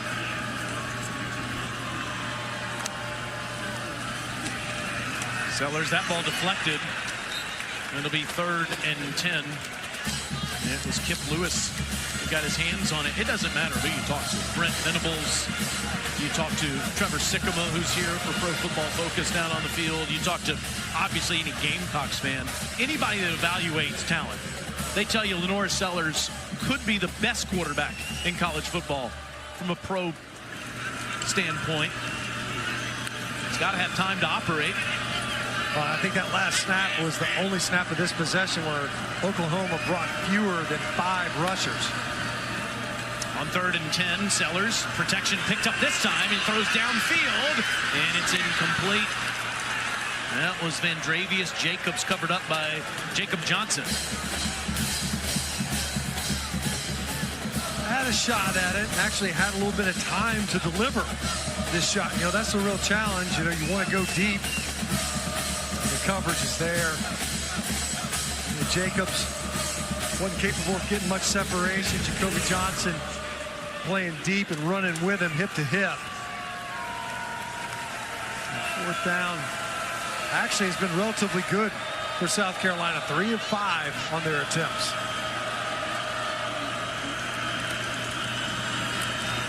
Sellers on 4th down, gets out of there. He's going to have to try to run for it. He stays in bounds. He got it.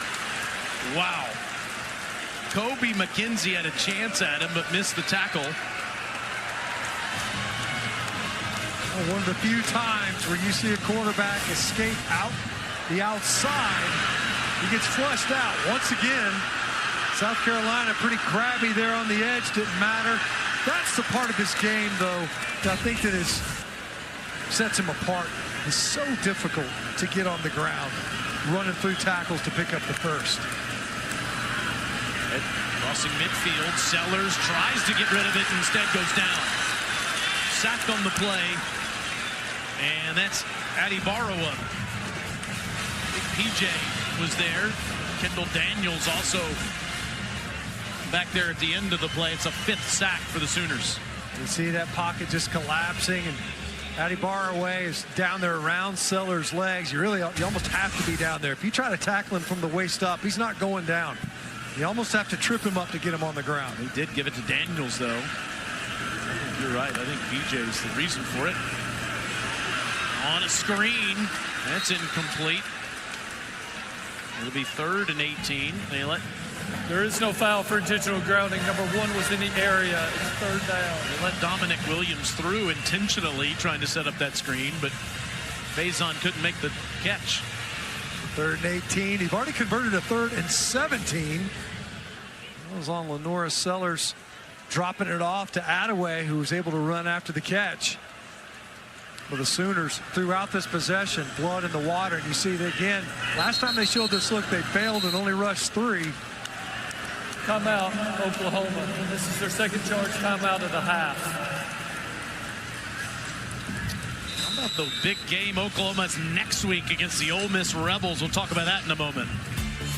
It's time now for the Allstate Good Hands play. Brought to you by Allstate. A fake punt by Mason Love that was intercepted by Taylor Wine. A little Beamer ball at midfield. And a sophomore from just outside of Nashville in Brentwood, Tennessee, picked it off for his first career interception. He read it well. I mean, you could see it. That's a well-schooled football team. And as we mentioned, a familiar coaching staff with the aggressiveness on special teams that you see sometimes out of South Carolina. Brent Venables is bringing pressure all day. Lenora Sellers is running for his life, and he's got no place to go, and he just has to go down. Sammy Omosigo.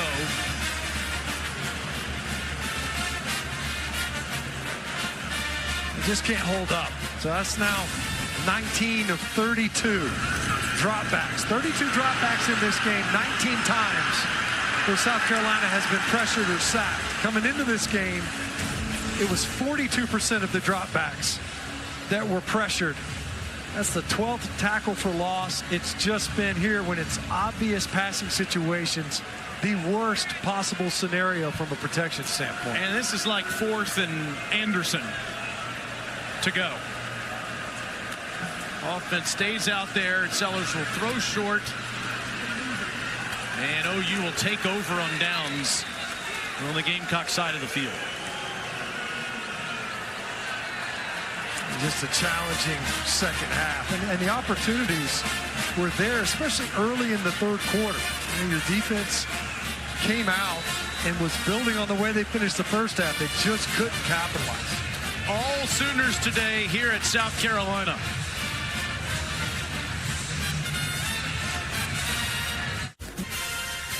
Beautiful day in Columbia, but it's all Oklahoma in this one. 131st season of OU football. This is their 1,358th game. Yet it's their first in the state of South Carolina. How about that? 731 wins since World War II. That's the most. Wow. In all of college football. There's 7 Heisman winners, 50 conference titles. All of their incredible history, but have never been to this state before. Well, they have to be pleased with the showing, and especially defensively. They've had Lenora Sellers running around like squirrel in traffic all afternoon, especially in the second half, and continue to set this offense up. Xavier Robinson and Torrey Blaylock got him going today, but each scoring a touchdown on the ground. John Mateer has been terrific on 3rd down. And they have another one here, up 17 late in the 4th quarter. They've been outstanding. Doesn't matter. You know, here we're 3rd and 6 or 7 to go, and they've been excellent on this down all afternoon. Ole Miss, that's an early kick. Next Saturday at 11 a.m. Central Time on ABC. On 3rd and 7. It'll be 4th down as Robinson is stopped short.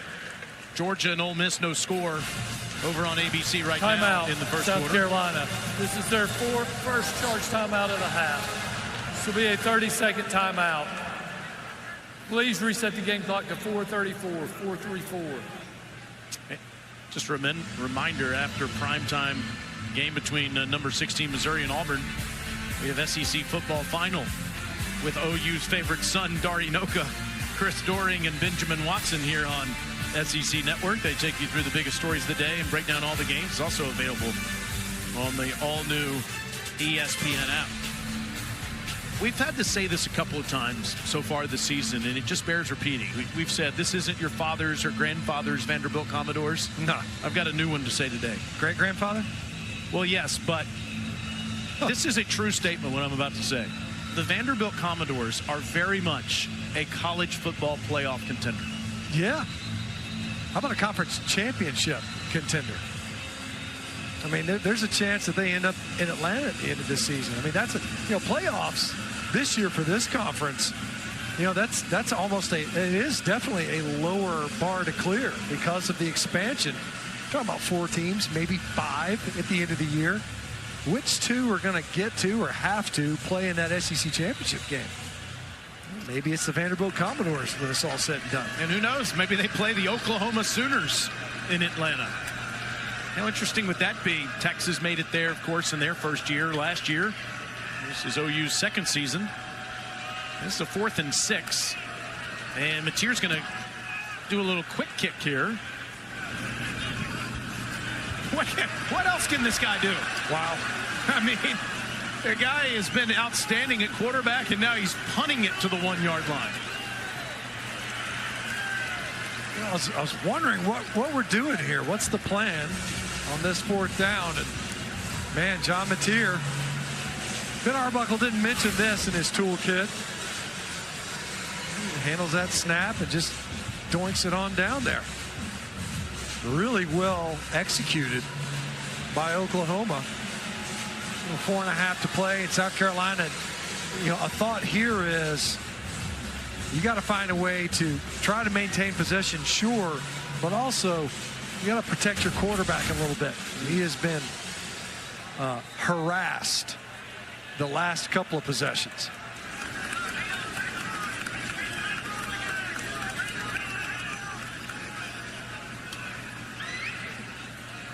He has Matt Fuller that stands next to him in the middle of his own end zone.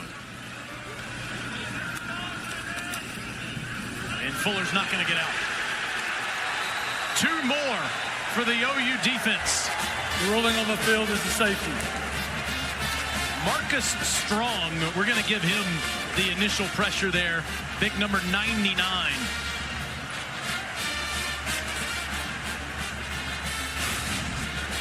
Watch him. He's going to work to his left and win right now. Gets upfield. Just a lot of backups in there. I got to tell you, the whole right side, backups. And you just think, how much of this throughout this game we knew coming into it. It's going to be a real challenge. South Carolina, they're going to have to find some bodies. They are a banged up football team along both lines of scrimmage. They might have a hard time practicing this week. Meanwhile, Matt, this is very much a Brent Venables defense. He's the defensive coordinator and he's the head coach, and that guy has such a passion for coaching defense. Reminds a lot of people in this state of what he had in those Clemson fronts that played for national championships. He told us earlier this week, I want dogs. I want blue-collar guys that are accountable. Well, he's put on a clinic today. He's got some that these dogs insist on tackles for loss. I mean, 13 of them. So many negative yardage plays, 0 yardage plays. This defense has been outstanding. It's part of the reason why it's one of the better units in the conference and in the country.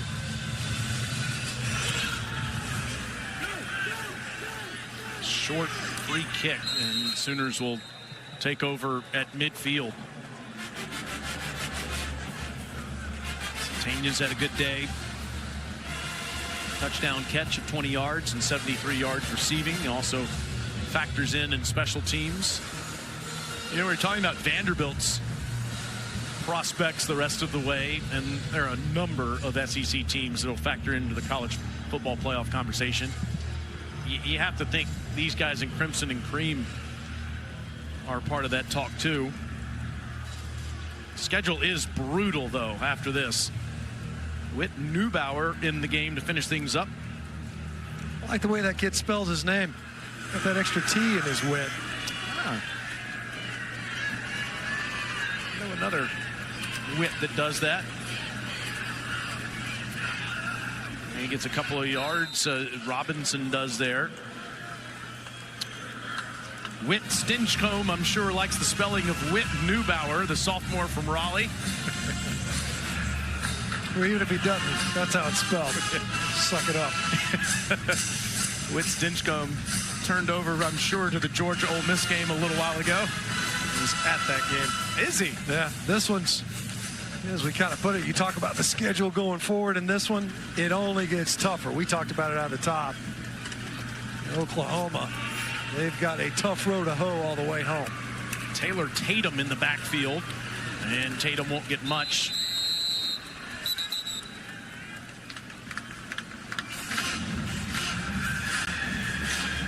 So the Gamecocks now 3-4 on the season after this game today.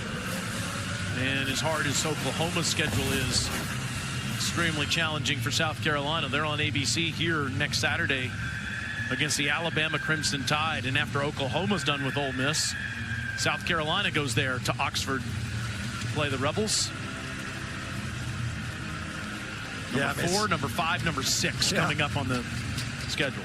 Yeah, they both have to play Ole Miss. They both have to play Alabama. And South Carolina picks up A&M. Meanwhile, Oklahoma gets to play Tennessee. It's just a brutal run to the finish line for both of these teams. We talked about it. They needed this win for that reason. This is their second charge timeout of the half. That was a 30-second timeout. Fake to Jaden Ott, who was out there on that play, and Will Huggins made the catch and lost yardage. Ott coming over from Cal.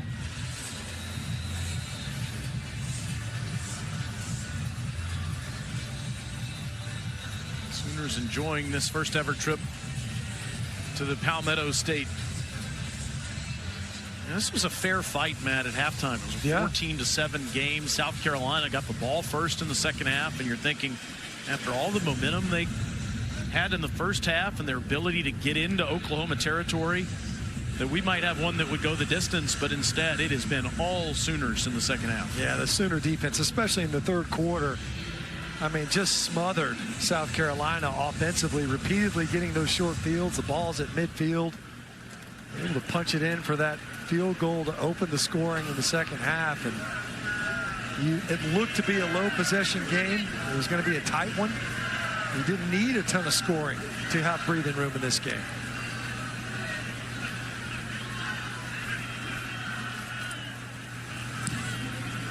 Miller's punt. Fielded by Swain at the 14. And he's out past the 20. I will say Swain he's fearless, that's for sure. We saw it in the pregame. The guy's got a banged up hand. You'd never know it, the way that he handled punt returns in this contest. It looks like Cutter Woods is going to go out there at quarterback for the Gamecocks to finish this one up. And that makes sense, Matt. As you were saying, Lenora Sellers has to stay healthy for South Carolina to have any chance in the 5 remaining games. Yeah, I mean, and you already had a bunch of multiple backups that were in there, even when Sellers was in the game on the previous possession. And Woods, that's a good ball. It's caught by Donovan Murph for a first down up to the 35. Where he gave Anderson, South Carolina, a shout out in this game. That's where Cutter is from. Donovan's a freshman from nearby Irmo, South Carolina. And if you're South Carolina, you're like, look, you're just finding a way to get some work in here in the waning seconds of this ball game. And Woods, there's Jaden Sellers, who's gotten a lot of valuable playing time today. And that should take us down to the 2-minute ruling on the timeout. field is that the runner was down.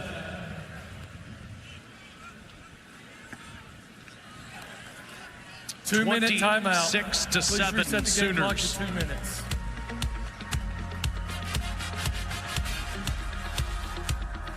Performance.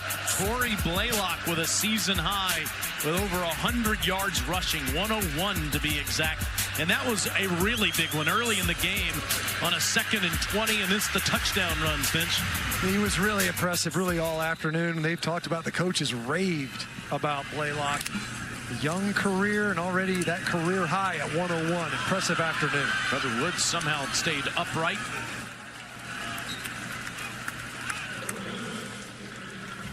Two games over 100 now for Torrey, the true freshman.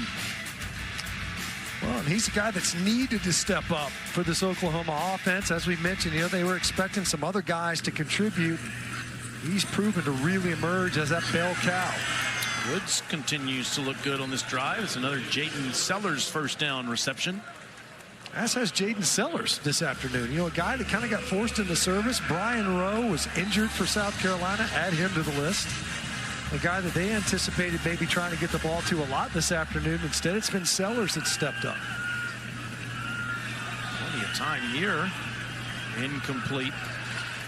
Looking for Donovan Murph. Just a reminder, coming up in about 10 minutes, it's Mississippi State and it's Florida from the Swamp. The odds makers expect a Gator victory there today. All sorts of distractions that team's had to deal with so far this season. But wow, yeah. Jeff Levy and Mississippi State, they're 4-2 on the season, and this is a team that's significantly improved since he took the job. That's next on SEC Network. Woods gets out of there. And Cutter inside the 30-yard line. Yeah, you said it. You know, not a lot was expected from Mississippi State this year. And already, you know, they've doubled up on their production win-wise from a season ago. Jeff Levy's done a great job keeping that team together. Same could be said for Billy Napier and his crew.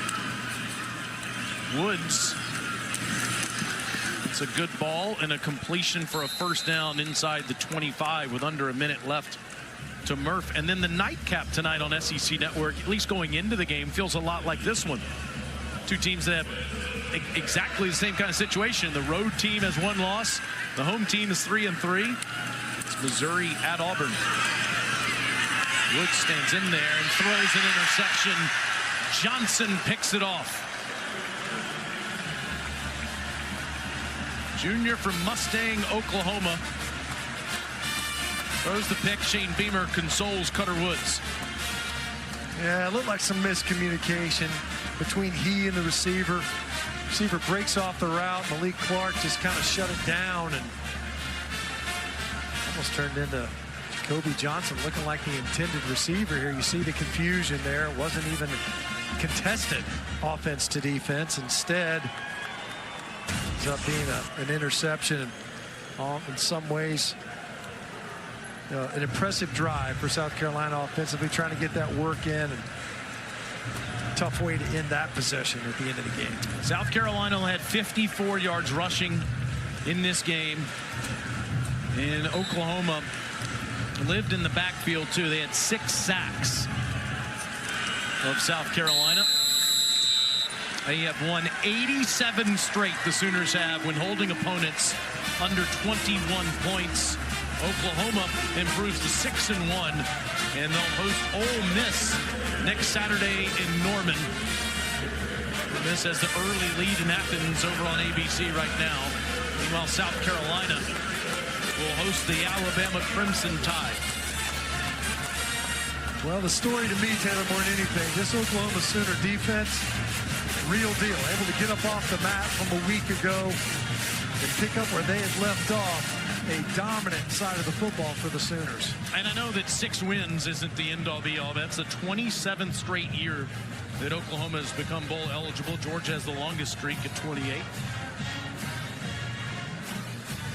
Brent Venables' team with quite the bounce back today after what happened at the other state fair last week. That's right. They've been on the state fair tour, that's for sure. They didn't get distracted by any of the fried Oreos. Stayed focused. And, you know, for South Carolina, they got to find a way to regroup, get healthy.